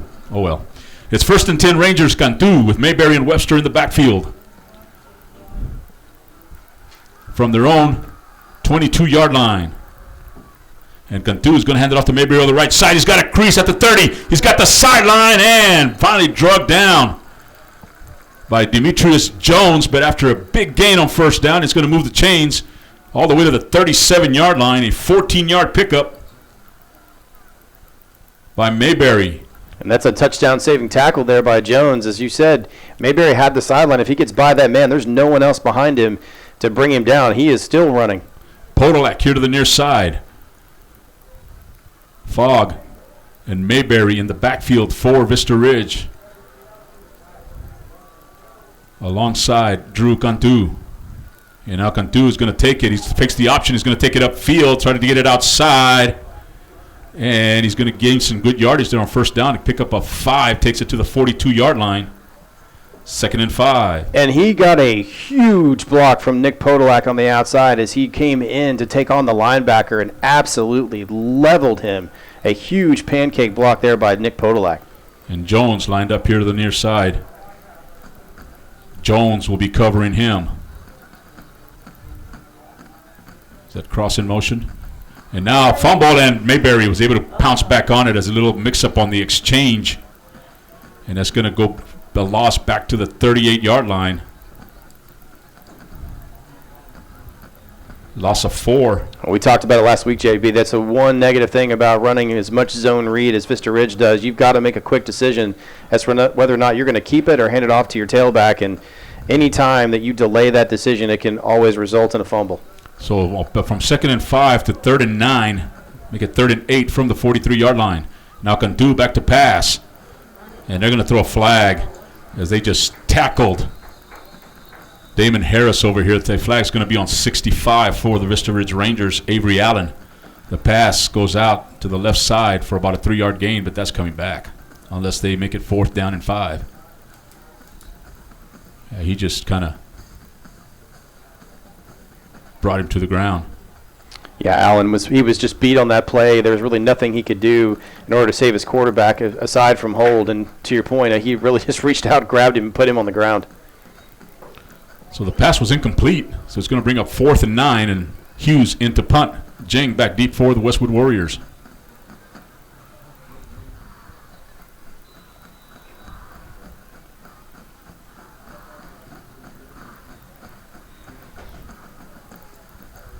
And a nice snap.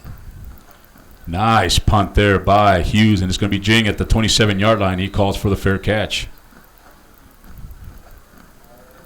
I didn't see him. I didn't see the arm. I didn't see the hand go up, so I was wondering if we may have a North Texas Arkansas situation on our hands and a fake fair catch. Well, he handed the ball to the ref, so the play's dead right there, unless the ref is in on the trick play here. So it's going to be 1st and 10 Westwood at their own 27-yard line. 10:26 to go here, third quarter. It's a 7-0 game. And I'm Johnny Baez along with Nicholas Peters, Gabriel Gomez, Nathan Nunez, Don Palombi, and Margot Baeza here from Gutton Stadium, the home opener here for 2018 for the Vista Ridge Rangers, and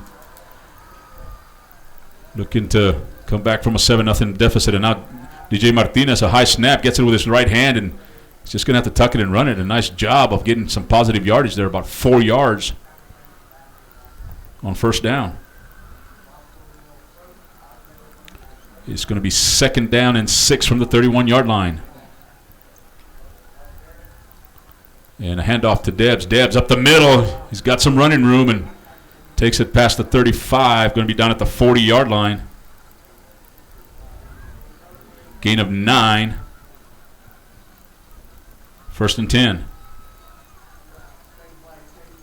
And now Debs again up the middle and picks up another huge chunk of yardage. This time on first down, about 6 yards. And that's the exact same play, JB. It's almost as if they're employing hey, we're going to run this until you can stop it, and we'll pick up these little chunks of yardage, move it all the way down the field on you if you can't figure out a way to put an end to this. 2nd and 4. Twins to the left side, and it's Debs again up the middle, looking for running room. Gets hit, but falls forward.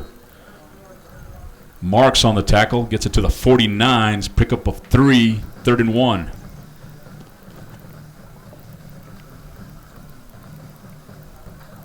Yeah, Westwood looks to be adjusting to Vista Ridge as pulling a linebacker up to the line of scrimmage as opposed to their 3-man front going with a 4-man front, now moving back to the middle to try to stop this running game. And now they're going to try to shoot the gas. Martinez this time keeps it, breaks a tackle in the backfield, and breaks another tackle. He's got the sideline. He's at the 40, 35. Throwing out of bounds at the 25-yard line. A little push at the end, but Elijah Jones missed the tackle. I think Kellen Janda also missed him in the backfield, and it's a big gain there for R.J. Martinez all the way to the Vista Ridge 17-yard line. They're going to mark him down at the 24-yard line. I think he may have stepped out of bounds. Stepped out of bounds. It's 24-yard line. So a 25-yard pickup by R.J. It's going to bring up first down and 10 from the 24. And again, just missed tackles right there by the Rangers defense.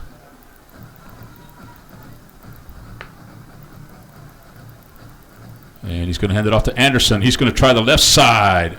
Some tough yards. Gets it to the 20-yard line, a gain of 4. 2nd and 6. And as opposed to having your linebackers just shoot the gaps, Vista Ridge is now walking 2 linebackers up into the middle just to show it now either a 4 or 5-man front, bringing the blitz, and it's just a pure run blitz that Vista Ridge is trying to utilize to stop this running game. But Westwood still taking advantage of chunks of yardage on every play. This is what Coach Vincent talked about when we talked to him today, having the defense be moving around. And now Martinez, a quick pass up the middle, caught. It's going to be a first down. Pass is complete to Ian Cox.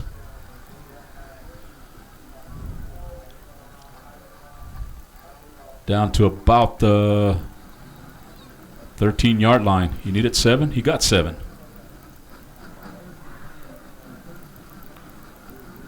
First and 10 from the 13 for the Warriors. 7:50 to go. Third quarter. This is their opening possession here in the third quarter for the Warriors. And Anderson over to the left side to the 5. Stretches. Touchdown, Warriors. A 13-yard touchdown run by number 4, Nate Anderson, gives the Warriors a 13-0 lead with 7:41 to go here in the third quarter. An 8-play, 73-yard drive. Big play there, the 25-yard run by R.J. Martinez. Extra point coming up for Elliott. And it is good. So almost halfway through this third quarter, Westwood takes their opening drive here in the second half. 73 yards in almost 3 minutes. 2 minutes and 45 seconds. So again, just a lot of short plays, and it was just the missed tackles there, giving RJ a nice run there down the sideline. It was just methodical. You know, they were sticking with the same plays, running up the gut between the tackles or moving right to left, and just, if you can't stop us running up the middle, we're going to continue to do it until you do or you adjust. And as soon as Vista Ridge did adjust and move the linebacker back towards the middle to keep that, the bigger plays from happening on those inside runs, they hit you with the outside quick pass and for short gains. As you said, I mean, they will nitpick you all night long if you let them. That is exactly what Westwood wants to do. So Westwood implementing the Lionel Richie offense here tonight. 7:41 to go, third quarter. Johnny Baeza, Nicholas Peters, Gabriel Gomez, Nathan Nunez, Don Palombi, Marco Baeza. We've got a full crew here on this home opener for the Rangers, and they've got some catching up to do as Elliott, no doubt, will put you to the left side. Got Jones over there along with Janda, and Janda is going to go over there and make the catch, and he's going to take it and run it, and he's going to be tackled at the 34-yard line. Great coverage there by the Westwood Warriors. Tackle made there by Jaleel Davis. Yeah, on those directional kicks, especially when they're short, you would like to see your up man come up and just call fair catch and just take the ball wherever it lands. I'm sure he's going to get a talking to as he goes to the sideline. If you're going to try to run it, there just aren't enough blockers on that side for you to make anybody miss or get away from anybody. I mean, he was surrounded by 3 white jerseys as soon as he caught the ball. So Vista Ridge, second time they've had the football here in the third quarter. They're down by 14. They're 66 yards away here. See if they can get something going here offensively. Brown in at quarterback. Mayberry in the backfield. Webster in motion to the right side. And a flag down and a movement up front by the Rangers. It's going to back them up 5 yards.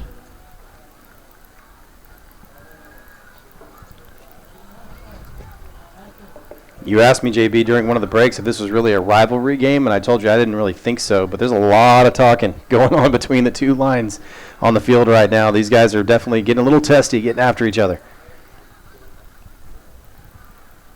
Josh Shoup at left end for the Westwood Warriors coming in, and now Brown's going to hand it off to Mayberry. Mayberry trying to get to the outside, and a great play over there. Is that Damon Harris? No, that's the aforementioned Shoup over there making the play as he's forced Mayberry to go wide, and he was able to make the stop and stops Mayberry for another loss back to the 16-yard line, loss of 3. 2nd and 18. And Ty Mayberry getting up a little ginger on one of those legs, but he is up on his feet and coming off to the sideline on his own power. Thankfully, the training staff didn't have to go out there and meet him. But that was just a great play defensively by Shoup. He just strung that play out as they tried to run to the short side. It's been successful most of the night, but on that particular play, Shoup just blew it up and drug his man all the way into Mayberry to make the tackle.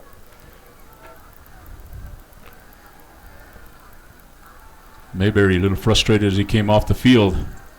We'll now watch as Brown is in the shotgun on 2nd down and 18. He's looking, straight drop back, looking. Now he's going to run, and he's going to get sacked. Nowhere to go. He recognized the rush coming in late, and he gets sacked all the way back to the 15-yard line. Making the sack, I believe that was Jackson Metzger to bring Brown down. It's all the way back to the 15. Yeah, on that play, Brown actually rolled into Metzger as opposed to stepping up into the pocket, which is what you want to see him do. The pocket was forming around him and actually getting past him. Instead of stepping forward, he actually rolled to the right and directly into the hands of Metzger, and who was met immediately by 2 of his fellow white jersey buddies to bring Brown down. So 3rd down and 29. And a whistle as Coach Vincent is going to call a timeout. As we go back to checks on some scores here. It's a 7-0. It's a 14-0 game here. 6:09 to go here, 3rd quarter. Cedar Ridge still at halftime over Leander, 35-7. No other report here from the field over in Pflugerville, 23-6. Vandergrift leads Hendrickson. It's at the half now over at Dragon Stadium, 35-26. Hayes 14, Anderson nothing. Lake Travis at the half leads Aikens 51-7. Westlake leads Austin High 21-0. That's game, it's still a 2nd quarter. That score has probably changed. Liberty Hill leads Connolly 48-14 in the 2nd quarter. Liberty Hill making some noise there and having everybody else take notice in Class 4A. Dripping Springs leads Travis 49-0. LBJ over McAllen 28-7. Waco La Vega leads Pflugerville 20-7. That's at Waco La Vega.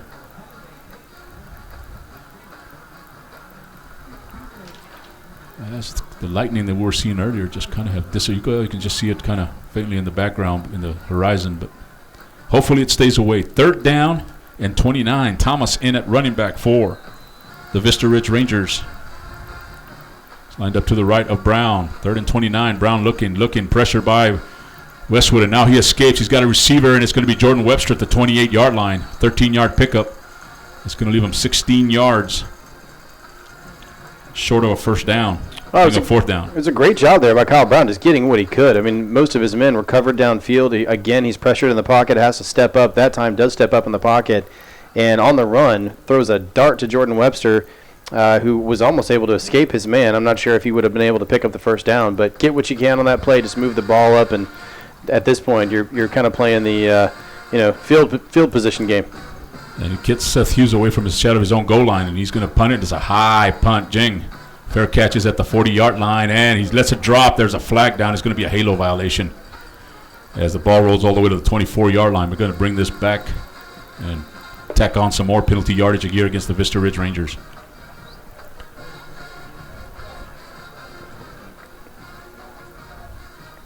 Is it a 15-yarder or just a 5-yarder? Should just be a 5-yard penalty as he wasn't touched. As to your point, it's just a violation, the halo violation.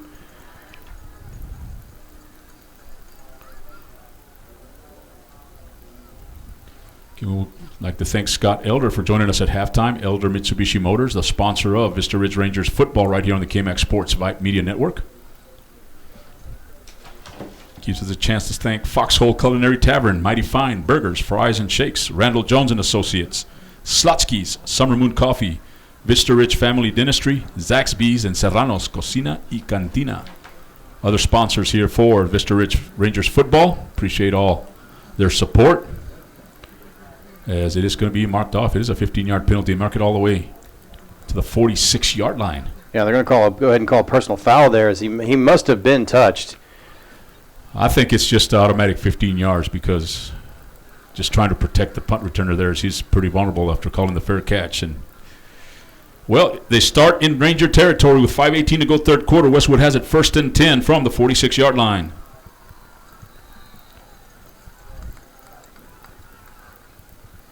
They scored on their last possession, going 73 yards now. Anderson up the middle. He's at the 40, moving his feet, still driving, moving the pile, and he's going to be close to a 1st down.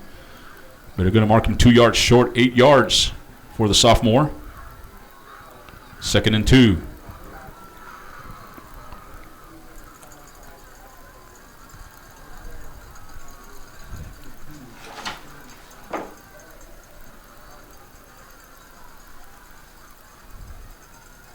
Martinez with Anderson to the left. Now it's straight drop back. He's looking. He's going to go deep, and he's got a receiver nose. He comes across as Jang. Jang makes a move at the 15, at the 10, and finally brought down by Allen and Naquan White. But it's a 1st down all the way to the mark him at the 9, 28-yard gain on that pass. It was a long developing pass play. Jing and stopped on a dime after he makes the catch across the middle, sending Kellen Janda flying by him. Spin move there, and then able to get into the red zone. Martinez makes an adjustment. He's got triplets here to the right side. Move them a little bit further out, and now Martinez coming. Little shovel pass to Anderson, and right, nicely read there. Great defensive play by the Rangers.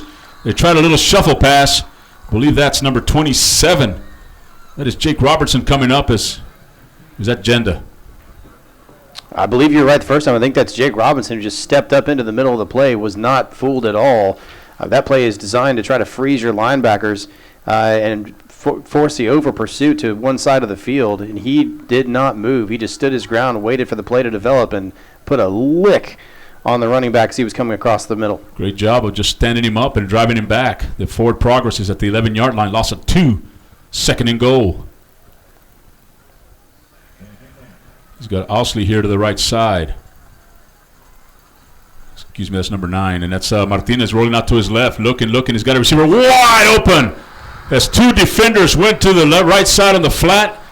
And open in the end zone is number 13, Luca Mazzola. That's got to be a safety pickup there, JB. When he's rolling to his left and he's only got one man short, you've got to be looking to the other side to see if someone's coming from the right side. Naquan White's got to be there to make that play as he threw it just in between Naquan White and Elijah. There was no one there to make the play, and sure enough, as you said, wide open. There wasn't a player there within 15 yards of him. It seems like everybody went out towards the right side of the field, out to the flat, and Mazzola just kept running his pattern toward the middle of the field, and he was wide open in the end zone. It's 3:21 to go. It is a 21-0 score. Westwood up by 3 touchdowns. It was a 4-play, 54-yard drive. Again, the big play, the big pass play to Jenga there on 2nd down and 2. All the way to the 9-yard line, and Westwood able to cash it in. Now Vista Ridge down by 3 touchdowns. Both possessions for Vista Ridge here in the third quarter have been 3 and outs. So they need to get their offense going, and it'll be Drew Gandu after this kickoff. See if Mayberry comes back into the game. You certainly hope so. He came off gingerly. It seemed like maybe he had rolled an ankle or something, so hopefully it was just a matter of getting taped up. He's back on the field for this kickoff return. That's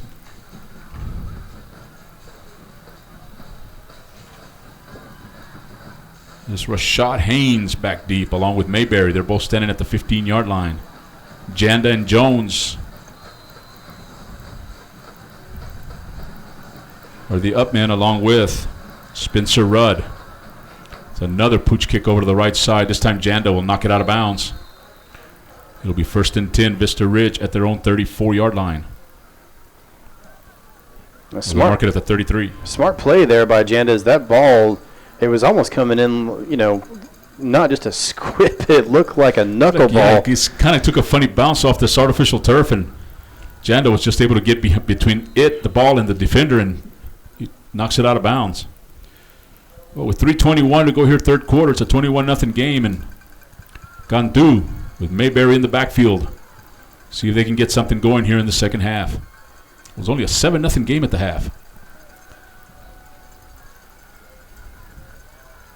2 receivers to each side for Drew Cantu, and now he's going to be a straight drop back. He takes it, drops it off to Mayberry. Mayberry on the right sideline, tries to make a move, but it's a great open field tackle by Demetrius Jones.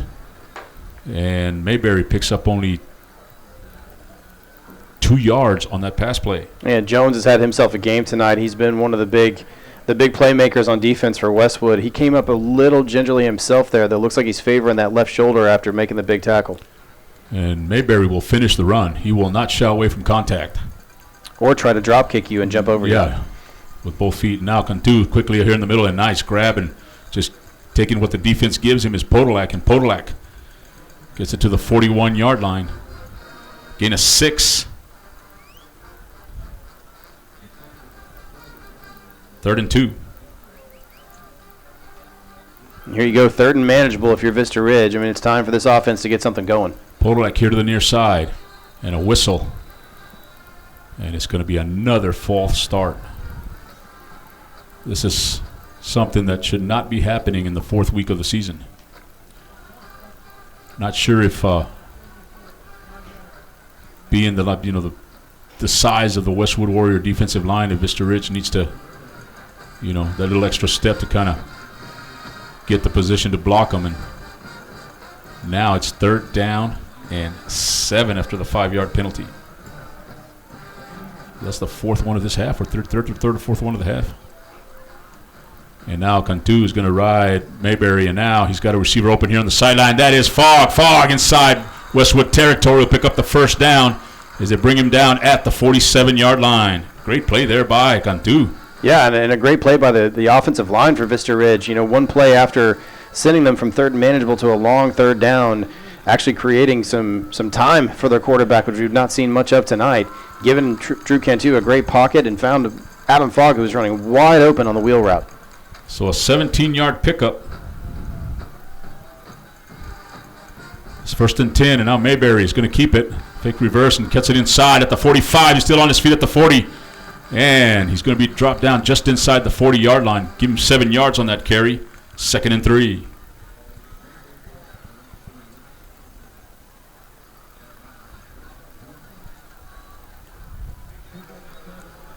A minute 20 to go here, 3rd quarter. 21-0 Westwood. But Vista Ridge driving there at the 40-yard line. Westwood side of the field. 2nd and 3. And now Cantu fakes, throws. Receiver over here, Fogg makes the catch. That's going to be a 1st down at the 34-yard line. A nice throw there by Drew Cantu. I wasn't sure if he was going to Adam Fogg or the further outside receiver, but Adam Fogg climbing the ladder makes a big catch to convert the 1st down. 2 catches on this drive for Adam Fogg. And 1st and 10 from the 34. It's going to be Mayberry. Mayberry looking for a place to run, and he finds some running room over the left side and is pushed out of bounds at about the 22-yard line, and again lowers his head and bumps Jones. And now quickly on the offense is Vista Ridge all the way to the 20. They give him a 1st down on that 24-yard line, 10 yards. And now Mayberry again over the left side to the 20 to the 15, and it's going to be stood up inside the 15 by Jones, but it's going to be a flag down. Yeah, I think you're going to get a personal foul here against Westwood that time. A little extracurricular after the play. One of the offensive linemen who was leading the charge for Ty Mayberry there, number 66, Matthew Trejo, which we don't get to see much of or haven't seen much of so far this season. Looked like he got a little push in the back after the play was over. So that's going to be, the ball is marked at the 14-yard line. That was a 9-yard pickup by Mayberry. And now they're going to mark off half the distance to the goal on the penalty, so it's going to be 1st down and goal from the 7-yard line.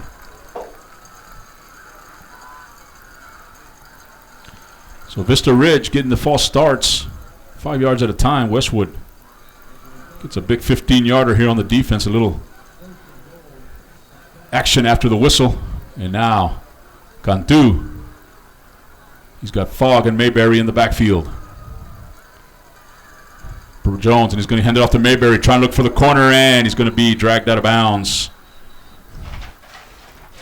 by Jaleel Davis after a gain of maybe 1 to the 6-yard line. Yeah, Davis is doing a great job there of stringing that play out. Vista Ridge running to the short side of the field. Typically not a lot of room there, but they've been doing it this entire drive and finding plenty of space. That time Davis blew up the play by getting into the backfield quickly and riding Mayberry out of bounds. 24 seconds left here in the 3rd quarter. The clock stops as Mayberry went out of bounds. Now Walker joins Mayberry in the backfield. Single receiver to each side. Hegvet in at the left side, and it's going to be, is that Cantu over the left side? That was another handoff to Ty Mayberry. Ty Mayberry, excuse me. Takes it inside the 5-yard line to the 2-yard gain. It's going to bring up 3rd and goal from the 4-yard line. And this one's going to take us to the end of the fourth quarter. Excuse me, the 3rd quarter. 12 minutes to go left from this home opener in Gupton Stadium. Vista Ridge trails it 21-0. You're listening to the Elder Mitsubishi Motors broadcast of Rangers football right here on the KMAX Sports Vype Media Network. We're going to take a short break.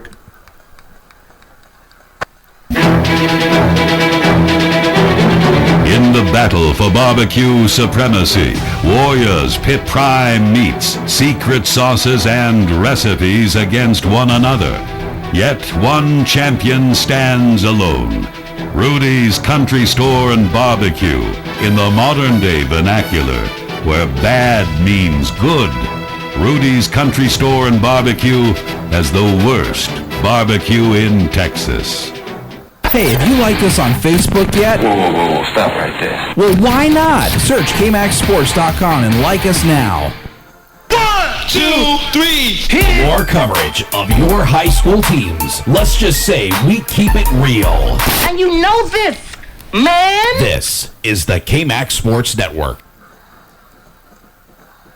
Mighty Fine Burgers, Fries, and Shakes is from right here in Austin. As you know, Austin has several fine burgers. That's why we're especially proud that Zagat has rated Mighty Fine Burgers, Fries, and Shakes the #1 burger in Austin. So is it Zagat or Zagat's? Like I said, there are several good burger places here in Austin.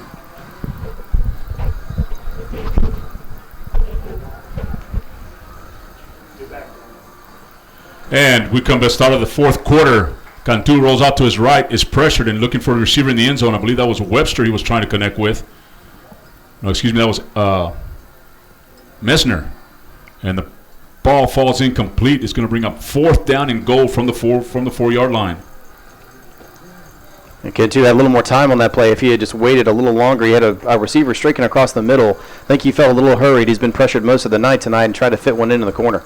I see the umbrellas come out here on the visitor side as rain is beginning to fall here at Gupton Stadium. As 4th down, Cantu fakes the handoff. Oh, it's a little razzle-dazzle to Fogg. Fogg is going to throw it in the end zone, incomplete.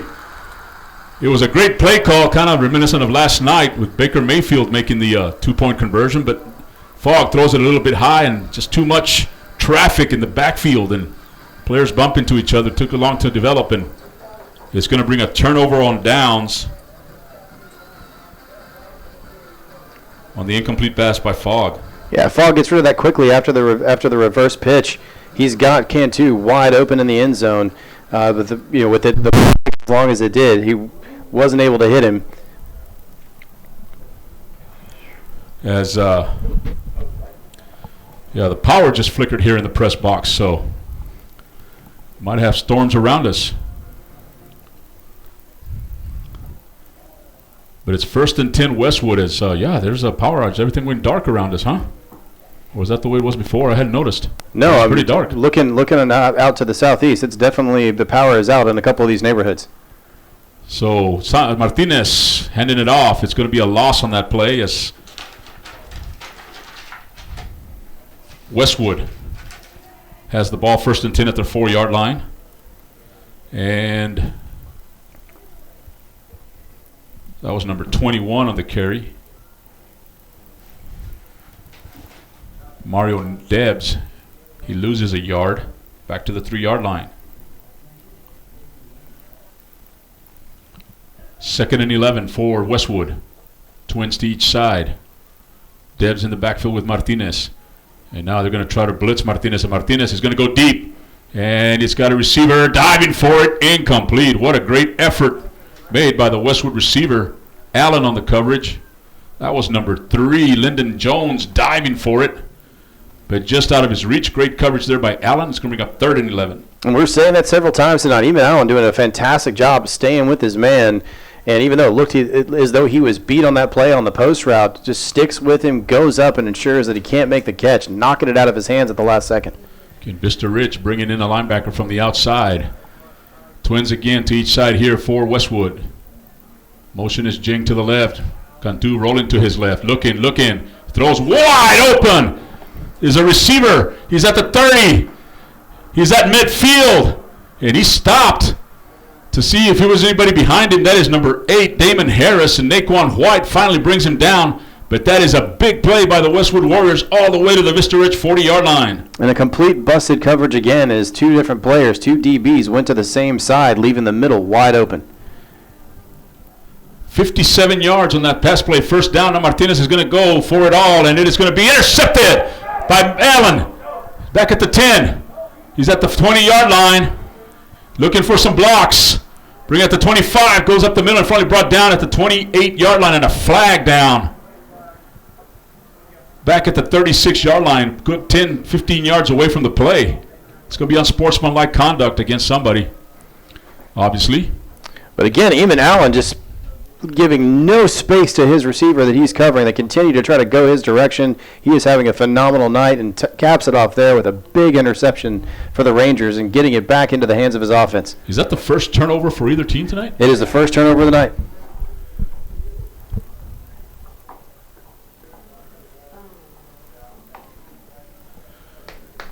I guess it wasn't easy. Is that they call pushing the back or? So then we'll go take it back to the 17-yard line, a 10-yard penalty. So Vista Ridge, the turnover that they needed. And they need to get some points and some points in a hurry. 21-0 here with 10:28 to go fourth quarter. 0-3 on the year are the Rangers. Westwood 2-1. Both teams come into tonight 0-1 in district play.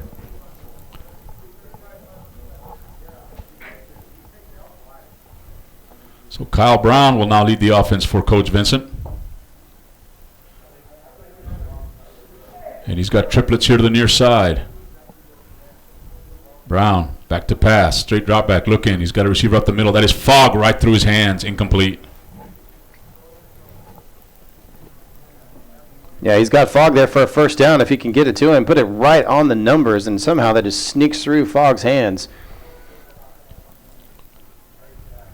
Otherwise, that's a big 15 to 16-yard pickup there that Fogg has as he was running across the middle and well past the first down marker. Webster split wide left for Vista Ridge. Snap from Gerasi. Rolling to his left is Brown. He's got a receiver out in the far sideline. Is going to be caught, pushed out of bounds over there by Darian DeBerry. That is Webster making the catch. And it's going to bring up third down and about 5. And the clock's still moving here, which is not the Rangers' friend so far tonight as the clock continues to move as he was shoved out of bounds as opposed to going out of bounds on his own. So, again, needing to pick up bigger yards than what they're getting so far. Triplets to the right side. They're going to hand it off to Mayberry. No, Brown pulls it out of his gut, and now Brown's in trouble, and he's going to be dragged down. And he's going to be a sack by Vicente Ochoa all the way back to the original line where the drive started at the 17-yard line. Loss of 5 as Mayberry and Brown ran into each other in the backfield. And you had Westwood defensive linemen in the backfield ready to take the snap or take the handoff themselves. And Brown, the smart thing to do, get it out of Mayberry's hands.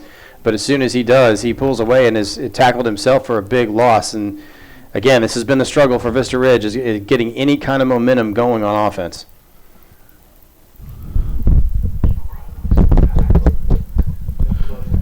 So fourth down, Hughes back into punt again. Jing on Vista Ridge side of the field at the 49-yard line. This time he's going to get that one in.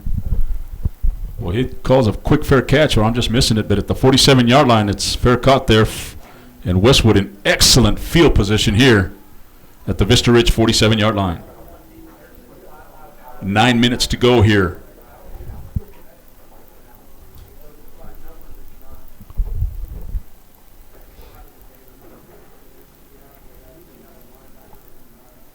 $21-0 your score as we go check in on other scores here. Cedar Park leads Cinco Ranch 14-7. That is at Cinco Ranch. I believe that's Katy, right? Katy, Texas. Cedar Ridge over Leander now with 8 minutes to go third quarter, 49-7. Round Rock leads McNeil 41-26. Hendrickson and Vandergrift 23-13 now with 4:23 to go third quarter. As Martinez spreads them out, 5 receivers, empty backfield. And now they're going to throw a little screen pass, and it's caught. Makes a move at the 40, at the 35, and dive. That's Lyndon Jones. Ball comes out, but he was down, and they mark him down at the 31-yard line. So a 16-yard pickup by Jones. And a perfectly executed screen passes. The defensive ends were both crashing in to try to put pressure on the quarterback as they went 5 wide, and there was really no one out there to take on the tailback and obviously pick up a big chunk of yardage. So maybe lightning took out our crowd mic, the crowd mic here at the stadium too. As Jing in motion, they're going to hand it off to Anderson. Anderson up the middle, got some running room and just keeps moving his feet, picks up some great yardage on first down. He might have a first down here, 10 yards. There's a crowd mic.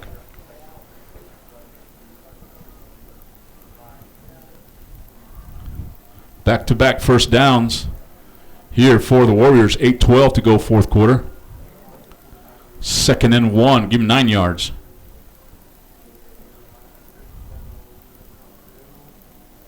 And now Anderson, and it's going to be wrapped up and swung back to, driven into the turf. That is Jay White, the linebacker, coming up, and they give him back to the line of scrimmage. Well, I thought he got tackled at the 24-yard line. As did I, yeah. White really filling the hole that time and getting through, fighting off the offensive lineman and getting himself into the backfield, which is what they were hoping they could do most of the night. Just not been there with this big offensive line from Westwood, but a great play that time by Jay White. So 3rd and 1. In motion is Jing. Now Martinez is going to tuck it. This is a straight quarterback draw. He calls his own number. He goes out of bounds. I don't think he got it. Wow, they're going to give him inside the 21-yard line. That's a favorable spot for Martinez, and that's going to move the chains. So he needed 1. He got 2 yards. 1st and 10, Westwood.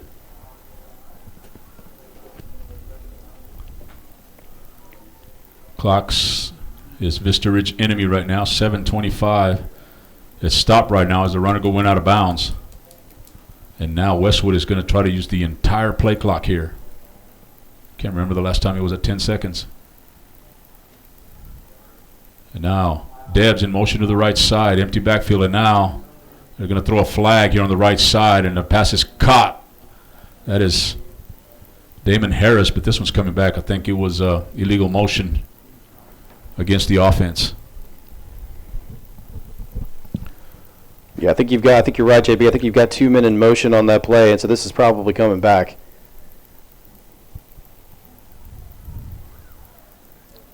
It's an illegal shift. So bring it back 5 yards. It'll make it 1st and 15 from the 26-yard line. And this is the time, if you're the Vista Ridge defense, if they are going to run the ball, whoever is making the tackle needs to be trying to rip that ball out. Another turnover here is what would come up huge for Vista Ridge. As you said, the clock is against them, and needing to get as many points on the board as quickly as possible, you've got to get the football back.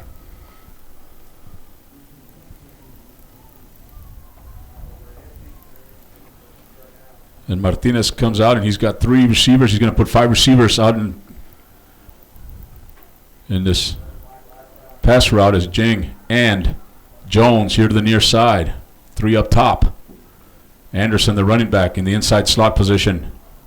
And now Martinez, straight drop back, looking to his right. He's going to go for it all, and it is going to be incomplete, stretching for it. Receivers making a great effort for their quarterback.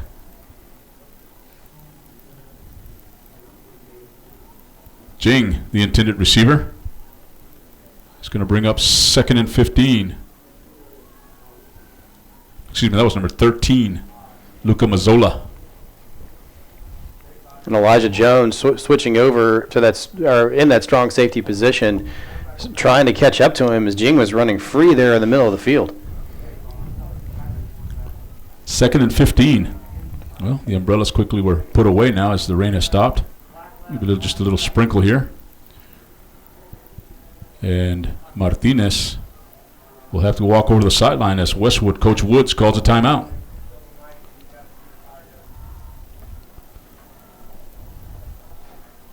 .6:44 to go here in the game. Fourth quarter over at the field now. As they begin the fourth quarter, it's 23-13. Hendrickson trails Vandergrift by 10. Round Rock up by 15, 41-26 over McNeil. Cedar Ridge still holding a 49-14 lead over Leander. Westlake up over Austin High, 38-0 at the half.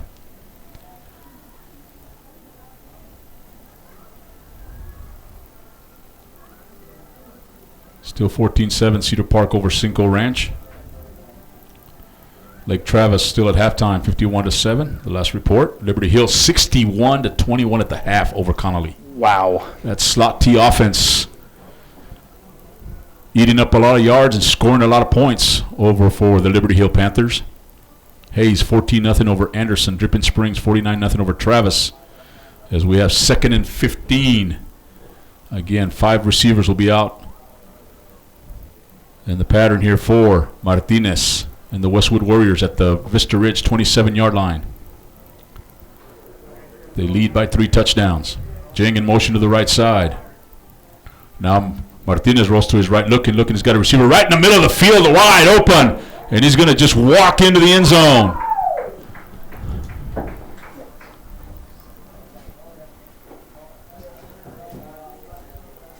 That is number 8. Excuse me, that's number 9. That is Mohan Hegde with the touchdown. And another busted coverage, JB. That's the 3rd time we've seen that tonight, where 3 players go to one man on the sideline, leaving the middle wide open. And there was no one around him when he caught that football, not within 15 yards. Easy could have walked into the end zone, and here we are now with Vista Ridge. These busted coverages absolutely killing them, down 27-0. 6:35 to go. The PAT is no good by Elliott. And like a 26-yard touchdown pass. I'm trying to figure it out here. 31, 22. About a 26-yard touchdown pass from Martinez to Hegde. It's a 27-0 game with 6:35 to go.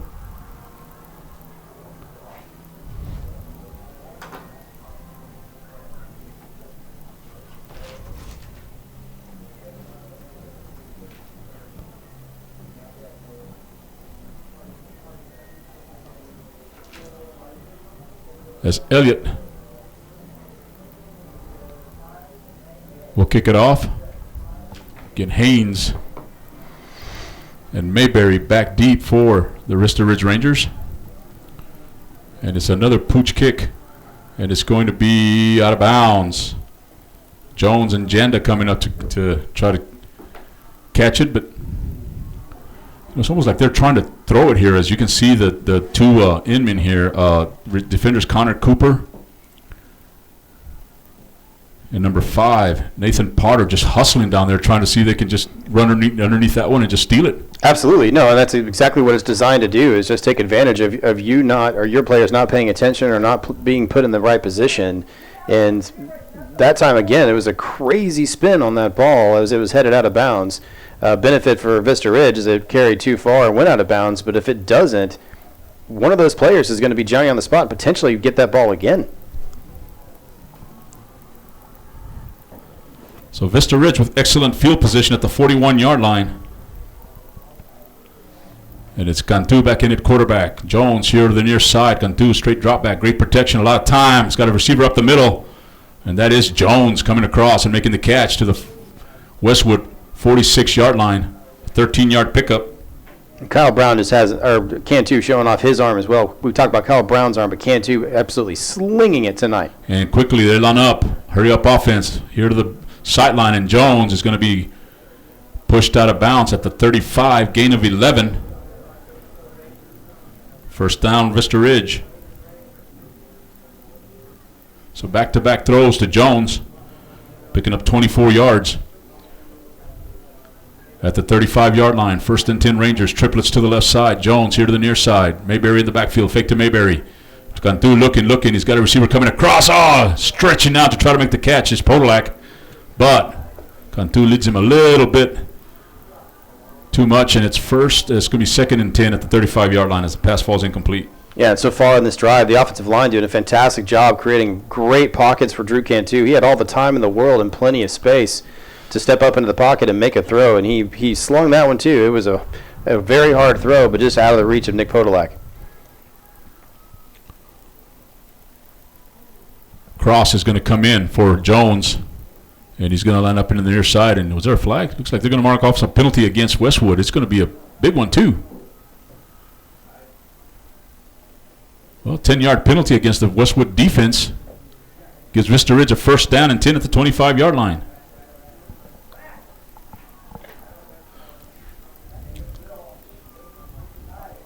Cross here to the near side. Cantu He's looking his way. He's throwing it to Cross. Cross trying to adjust. Just out of his reach. Nice adjustment by Cross trying to come back for the football, but another flag in the Vista Ridge backfield. Yeah, 2 flags there. I think this might be roughing the passer.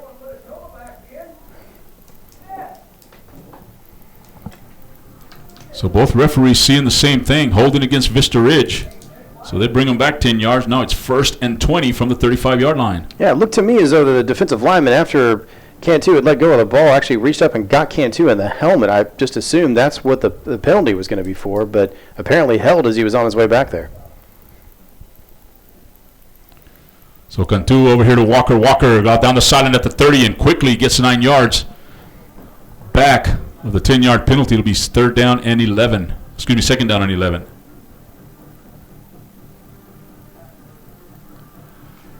.547 to go here, 4th quarter. Cantu trying to get Vista Ridge on the board.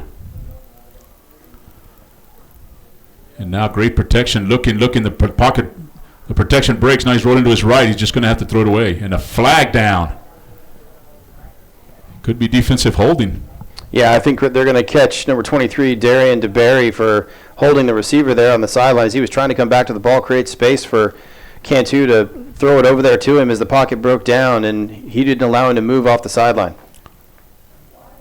So Laundry on the field in back-to-back plays.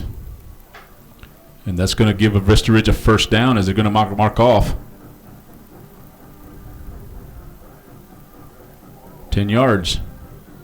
So it's 1st and 10 at the 16-yard line. Webster and Cross to the left side. Jones and Walker. And again, they're going to fake throw to Walker. Walker this time quickly there making the stop as he gets it inside the 15-yard line. That is 23. That is DeBerry making the stop. It'll be 2nd and 8 for the Rangers. Approaching 5 minutes to go here in district game number 2. Mayberry in the backfield, twins to each side. Cantu rolling out to his left, looking. He's got a receiver over there in the flat. He's got him. And forward progress is stopped. Clock will keep moving. Ball marked at the 8-yard line. 6-yard pickup. It's going to be 3rd down and 1 for the Rangers in the red zone. And now Cantu's going to hand it over to Mayberry. Spins, gets the 1st down at the 6-yard line. It'll be 1st and goal, Vista Ridge. Boy, he runs hard. He does. There's a collision every time somebody tries to tackle Mayberry. He is just a tough runner. We talk about it almost on a weekly basis. If you look at him in terms of size and stature, he doesn't seem like he'd be able to do that, but he is very difficult to bring down. A great spin move in the backfield to get away from the initial tackle and drives his guy forward to pick up the extra 2 yards. So 1st and goal from the 5-yard line for the Rangers. Cantu rolling out to his right, and the whistle as another false start against the Rangers. And that is, I think, false start number 6, I believe, here tonight. The 4th one here in the 2nd half. This has been the killer all night long. It's been the Achilles heel for the Vista Ridge Rangers. You know, we're glad to see that they've cleaned up the turnovers of what we experienced last week, but so far tonight it's been penalties. Continuing to push them back, create, long down situations is not ideal when you're trying to put points on the board. Hoffman, Meyer, Gerasi, Turner, and Allen up front for the Rangers, providing excellent protection right now for Cantu on this drive. 2nd and goal from the 10. Mayberry going out to fake to Mayberry. He's got a receiver wide open. It is caught. No, incomplete as 2 receivers were in the same area. Looks like Cross and Jones came across, and getting the brunt of the hit is the Westwood defensive back, who is still down. I believe that's number 14, Zach Hoover. So 2 receivers coming across. They run into Zach Hoover, and ball falls incomplete. It's going to be 3rd and goal. Boy, I think Cross was wide open. Yeah, Cross was wide open, and Hoover's just trying to come off of his man to recover and try to make the play. I'm not sure who the busted coverage or whose fault the busted coverage was, but he comes over to break it up and took, like you said, the brunt of the hit from Caleb Cross. Of course, Cross, a big wide receiver, and 14, Zach Hoover, not the biggest guy on the field, and he took a wallop, but still broke up the play. Tristan Little back in the wide receiver for the Vista Ridge Rangers. He'll be in the slot to the right side. Cross split wide right. Now let's change him over to the left side. On third down, well, the marker says second down. Second and goal. And Mayberry, handoff inside to Walker. It stays on his feet and dives inside the 5. It'll be third down and goal from the 3-yard line. Make it the 4, and Vista Ridge ready to run the play. Full house backfield. Now Cantu is going to hand over to Mayberry. Mayberry on the left side. Touchdown Rangers. 4-yard touchdown run by Ty Mayberry. And it's a 27-6 score here with 3:38 to go in the fourth quarter. Yeah, just a great play, great 2 plays there. Finding something on the left side and, utilizing that inside reverse counter. It's the first time we've seen that tonight. We saw it a couple of times last week, and it was very successful for Vista Ridge. They used it there and almost score on that play, but then they hurry up to the line and get it to Mayberry on the left side again and had a big hole to run through for the touchdown. That is Ty Mayberry's 3rd touchdown of the year, I believe.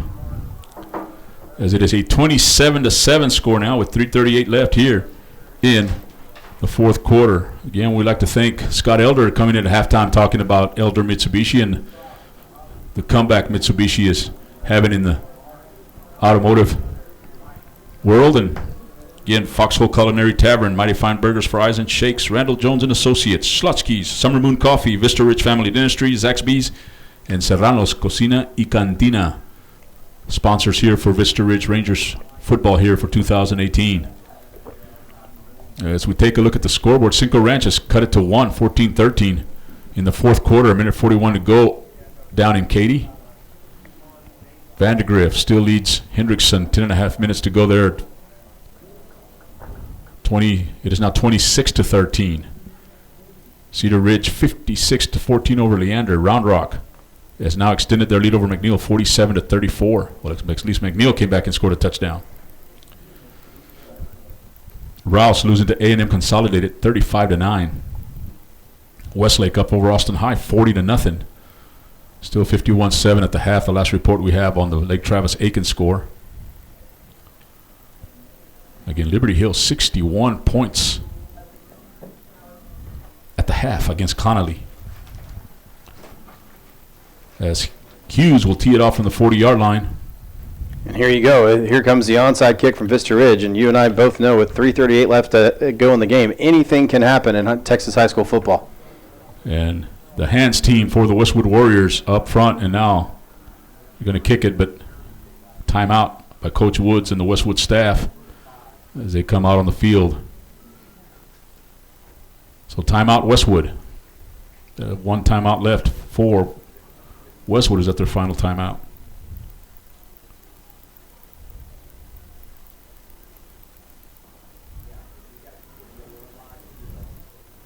We're going to take a short break. It's the Elder Mitsubishi Motors broadcast of Rangers football right here on the KMX Sports Vype Media Network. Vista Ridge down 20.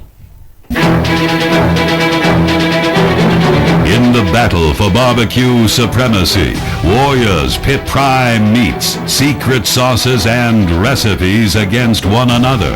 Yet one champion stands alone. Rudy's Country Store and Barbecue, in the modern-day vernacular, where bad means good. Rudy's Country Store and Barbecue has the worst barbecue in Texas.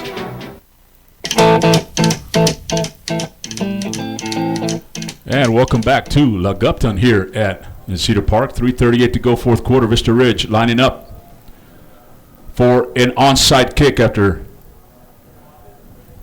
a 4-yard run by Ty Mayberry. He's going to be coming here to the right side, and it's going to take a high bounce, and it's going to be recovered. Nice job there by Westwood. Tight end Ethan Brown, the senior, coming up, and Westwood will have excellent field position at the 49-yard line. Yeah, great job by Ethan Brown just getting on that ball as Eamon Allen was coming and was very close to being able to recover that onside kick. And now you turn it over to your defense. Here you go. You've got to get a turnover here Westwood more than likely will be looking to go ahead and close this thing out. And that's what you want from Seth Hughes. You want that ball to roll and then take that high bounce at the very end, but it just went over the front. The return man there for Westwood, and Brown was right there to cradle it and give Westwood the football. 1st and 10 from the 47-yard line. 3.5 to go here, fourth quarter. Johnny Baeza, Nicholas Peters, Gabriel Gomez, Margo Baeza, Nathan Nunez, and Dom Palumbi. Got John Boy Walton in there, boy. That's a whole crew here we got here tonight. 1st and 10. So we have a new quarterback. I think that's Osley coming in, and he hands it off. And still fighting for yardage, and nice effort here. That is Debs. No gain. Got some other players there. Coach Woods letting others play. Joseph Kubelka is in, along with Kyle Oakes. Jinga still in the game. And Oliver Yu. He's got one catch tonight, but was for 82 yards and a touchdown. I was going to say, it was a big one. Loss of 1 as they mark it back at the 47-yard line. 2nd down and 11 as Debs is in motion. And now Osley will take it up the middle on a quarterback draw, and he's got some running room. And the referee kind of set in a pick play there for Osley. As Osley dives into the 40, inside the 40-yard line, Vista Ridge territory. 14-yard pickup. Yeah, and a big first down there for Westwood, and kind of surprised to see some of these the backups, digging in deeper into the depth chart to get into this game with you're only up 20. Or I guess you say you're only up 20, but with 2.5 minutes left to go in the game. Colton Stahl playing right defensive end. Over the center is Patrick Reed, and Luke Horn still playing the left defensive end spot on this play. 1st and 10, and now Osley's going to take it to the right side, and he's got some running room over the right side. He is hit at the 35. Coming up to make the hit. Trying to get the number, and I think that's Carter. That is Darian Carter coming up there and making sure Osley doesn't get past the 35-yard line. A 4-yard pickup, 2nd and 6.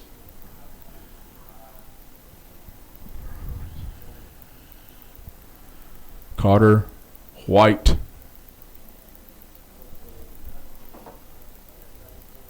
Christian. So the starting defense still out there for Coach Vincent, and now they're going to fake the handoff, and Osley's going to keep it up the middle. Breaks a tackle, he's at the 30, going to get to the sideline, and coming up from his right cornerback spot, lays a shoulder into Osley and hits him, and he's go forwards. That is Allen coming up there, and Allen introduces himself to Osley, but that's a big gain over to the 20-yard line. It's going to be a first down, 11-yard pickup. And it's probably a touchdown saving tackle there, too, as it looked as though he might be breaking away from the linebacker who was trying to bring him down, and Allen with the wallop of a hit.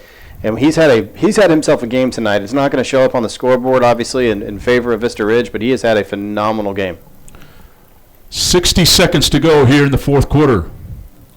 Westwood, looks like they're going to just take a knee here. No, he's going to try fumble. Vista Ridge has it at the 17-yard line. A little problem with the snap, and it's Vista Ridge football. Westwood's second turnover of the night. And it's 1st and 10 Vista Ridge at the 18-yard line. It's like making the recovery for Vista Ridge was Patrick Reed. That was just a bad exchange there between center and quarterback, and Vista Ridge has it 1st and 10 with 53 seconds left. Yeah, it looked like the quarterback got it before he expected to on that play and tried to dive forward, but as he dove forward, the ball was just loose and came rolling out. Great job by the Vista Ridge defense to get a stop there. And you've got 53 seconds to try to do something with your offense here. Obviously, the game probably a bit out of reach, but try to get something going on offense. It is a 26-20 game at the field with 8:12 to go in the fourth quarter. Leander cut the lead to Cedar Ridge 56-21. That's 1st and 10.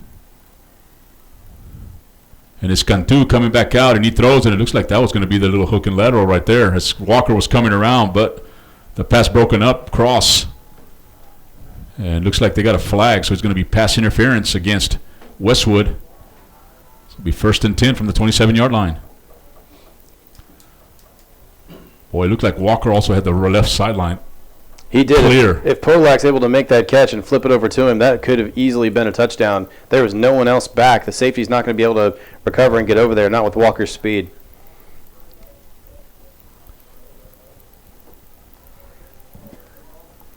We anticipated a high-scoring game, but 27-7, I thought it was going to be a higher-scoring game than that, based on the history of these two, as lightning in the horizon. And now Cantu rolling out to his right, looking. He's got receiver going deep, and he just throws over here to the sideline cross.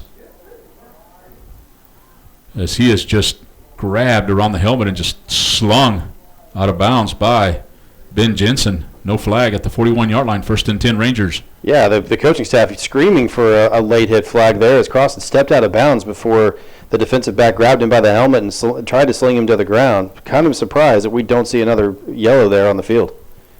So 1st and 10 from the 41, 39 seconds left.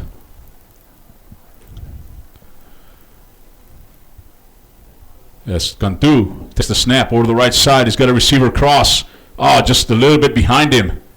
Cross was open there to make the catch. As Anthony Roldan checked in as running back on that last play, and he'll remain in the game.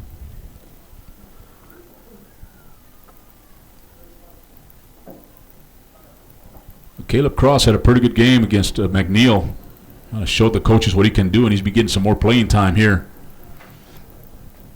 this evening. But right now it's 2nd and 10 from the 41. 32 seconds to go here in the fourth quarter. Cantu, a lot of protection, a lot of time. Cross going, and just lost sight of the ball as the ball is behind him. It brings up 3rd down and 10 from the 41. 25 seconds to go. So we need a 21-point play here.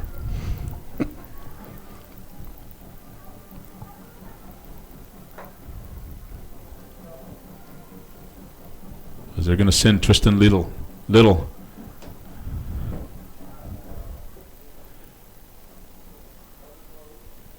We got number 98, Evan Bridges, the tight end, split wide left. Little in the slot to the left. And now they're going to throw the little swing pass over here to the receiver, which just drops it. Spencer Rudd was the intended receiver. And it's 4th down and 10. Yeah, and Rudd had plenty of space. If he makes the catch, he may be able to pick up the first down. There's 2 men went deep with Cross again, trying to create some double coverage over there. Rudd, if he makes the catch, he might be able to pick up a first down and keep this drive going. But instead, here we are, 4th and 10, potentially the last play of the game for the Vista Ridge offense. 21 seconds left, and it's Caleb Cross has had a lot of his activity here tonight. He was in that block, and now fake to Roldan, and now over to Cantu. Cantu's going to be sacked.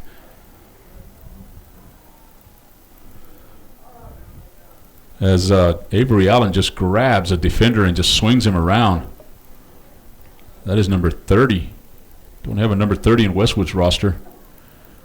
But I'm surprised they didn't throw the flag there. Yeah, and we'll take your pick on who the sack was. I mean, who the sacker was. We'll give it to 55. He has one before. He's been there before, so we'll give it to Jackson Metzger. Yeah, 3 guys in the backfield, and they're only rushing 3. You never want to see that if you're an offensive line coach, three guys getting penetration against your 5. But here we are, turnover on downs. You assume Westwood's just going to come out in victory formation here and close this game out. So 1st and 10 for Westwood at the 33-yard line, and it was an 8-yard sack there for the Westwood defense, their 3rd of the night, I believe. 14 seconds left. Westwood with a 27-7 score. They'll improve to 3-1 in the year. 1-1 in district play, and Vista Ridge will drop to 0-4 as Osley comes in and takes a knee, and that's going to do it from Gupton in the home opener for the Vista Ridge Rangers. The Rangers fall to the Westwood Warriors 27-7. We're going to take a little extended break, and we'll be back to wrap things up. You're listening to the Elder Mitsubishi broadcast of Rangers football right here on the KMAX Sports Broadcast Network.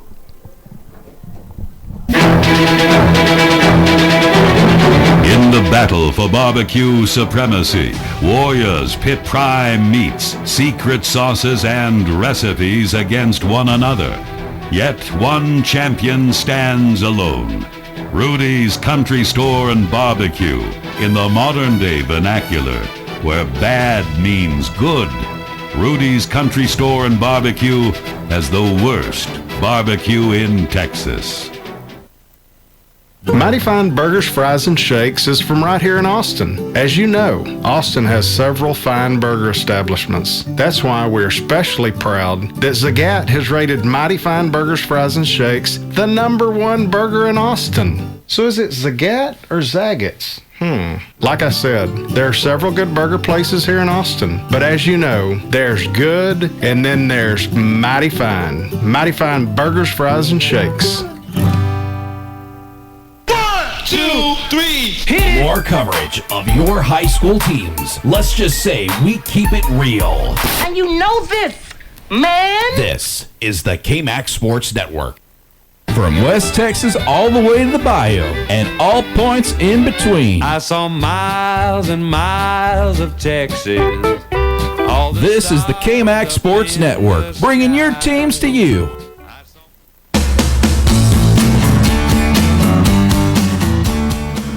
And welcome back to Gupton Stadium. Johnny Baeza, Nicholas Peters, Gabriel Gomez, Nathan Nunez, Don Palombi, Marco Baeza. A full house here for the KMAX Sports crew as Vista Ridge falls 27-7 here to the Westwood Warriors. They go to 0-4 on the year, 0-2 in district play, and Westwood 2-2 on the year, 1-1 in district play. And just some quick stats here. I mean, Drew Cantu passed for 113 yards. Ty Mayberry, he rushed for 57 on 15 carries, had that one touchdown. Adam Fogg, 6 catches, 64 yards. He had a pretty good night receiving. Over on the Westwood side, not a lot of downfield, the little dinks and then the receivers making some plays for R.J. Martinez and Coach Woods and the Westwood Warriors as Mohan Hegde had 111 yards receiving. I think he had one touchdown here tonight. Oliver Yu had the one catch, 82 yards, had the touchdown. And like you mentioned it right after the third quarter when the game first started, it looked like, Vista Ridge just wasn't in it. The 82-yard play to open the game, the muffed kickoff. And then for a quarter and a half, maybe 2 quarters, both defenses just stepped up, and it was a 7-0 game at halftime. Yeah, Vista Ridge able to hold this high-powered Westwood offense at bay for quite some time, and they took their shots. They did what they typically do, right? They were running up the middle, utilizing the dink and dunk, Texas Tech spread them out offense, and then try to go over the top whenever it might be an option, especially when you had showing man coverage. But not really able to complete much. They were trying to pick on Eamon Allen. Allen was able to make plays in the defensive backfield, including, of course, the interception in the second half. But it just wasn't enough. We asked right after halftime who is going to outlast who here tonight, as both lines, defensively and offensively for Vista Ridge, were playing great. And we got our answer pretty quick in the third quarter that Westwood seemed like they might take this game over, and they did. And most of the damage for Westwood coming in the middle of the field on all their touchdown passes.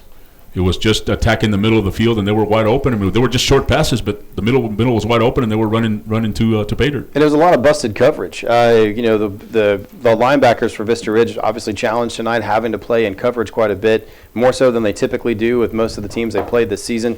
So I think there was quite a bit of confusion for the Vista Ridge linebacking crew as to which direction they should be going, and several times they were completely caught off guard and left Westwood wide receivers just wide open.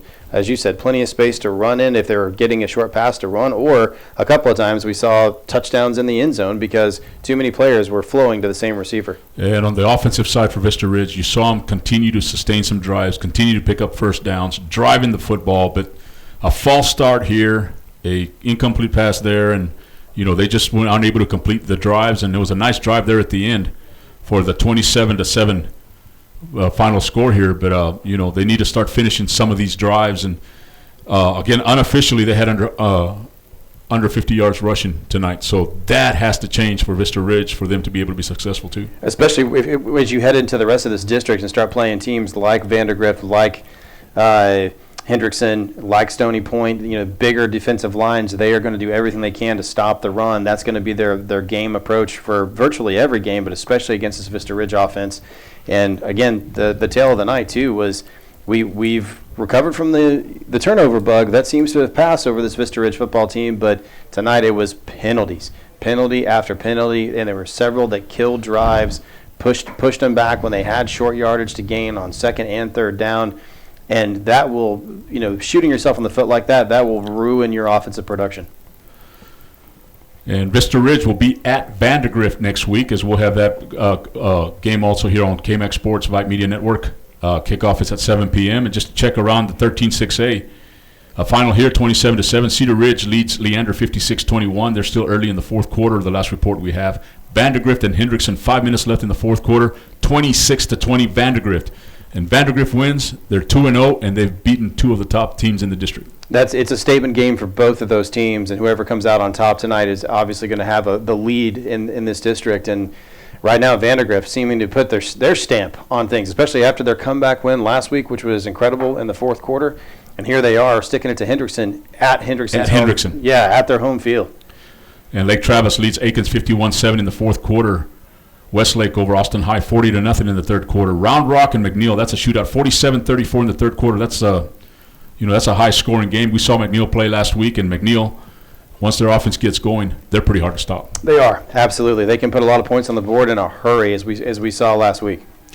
So as we head to Vandergrift next week, it's going to be a tough game for the Vista Ridge Rangers. They're on the road again, and it's going to be, the top team in the district. Is they're going to go undefeated to 4-0, and if the score holds, there's still 5 minutes left, but they could be 2-0 in district play, 4-0 in the season. So what do we look forward to next week? Well, you've got to worry about you right now if you're Vista Ridge. You don't worry about the opponent. There's a lot of things that need to get fixed. Especially defensively, as we saw tonight, some of these busted coverages. This is the kind of thing that Vandergrift will certainly be looking at on film this week, and that we'll want to take advantage of or want to exploit. And then offensively, just finding ways to get that running game going. Maybe utilize some of the trickery that we've seen a couple of times with the inside reverse counter plays.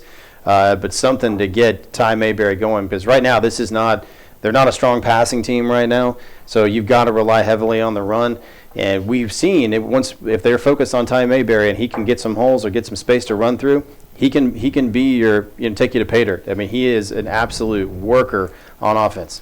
Well, as Coach Vincent talks to his troops there at midfield, we're going to go ahead and say goodbye. Vista Ridge, after a sluggish start, they made it a game for 2.5 quarters, but again, too much firepower from Westwood. They fall to the Westwood Warriors 27-7 here on their home opener. So on behalf of all the KMAX Sports Vype Media family, we say goodbye here from Gupton Stadium. On behalf of my crew, Nicholas Peters, Gabriel Gomez, Margo Baeza, Don Palombi, Nathan Nunez. We appreciate Mr. Scott Elder coming over here to talk at halftime about the Mitsubishi lineup of cars, the Vista Ridge Rangers Football Booster Club. We appreciate all our sponsors as we give them one final mention here. Foxhole Culinary Tavern, Mighty Fine Burgers, Fries, and Shakes, Randall Jones and Associates, Slotsky's, Summer Moon Coffee, Vista Ridge Family Dentistry, Zaxby's, and Serrano's Cocina y Cantina. We say goodbye from Gutton Stadium. We'll see you next week from Monroe Stadium over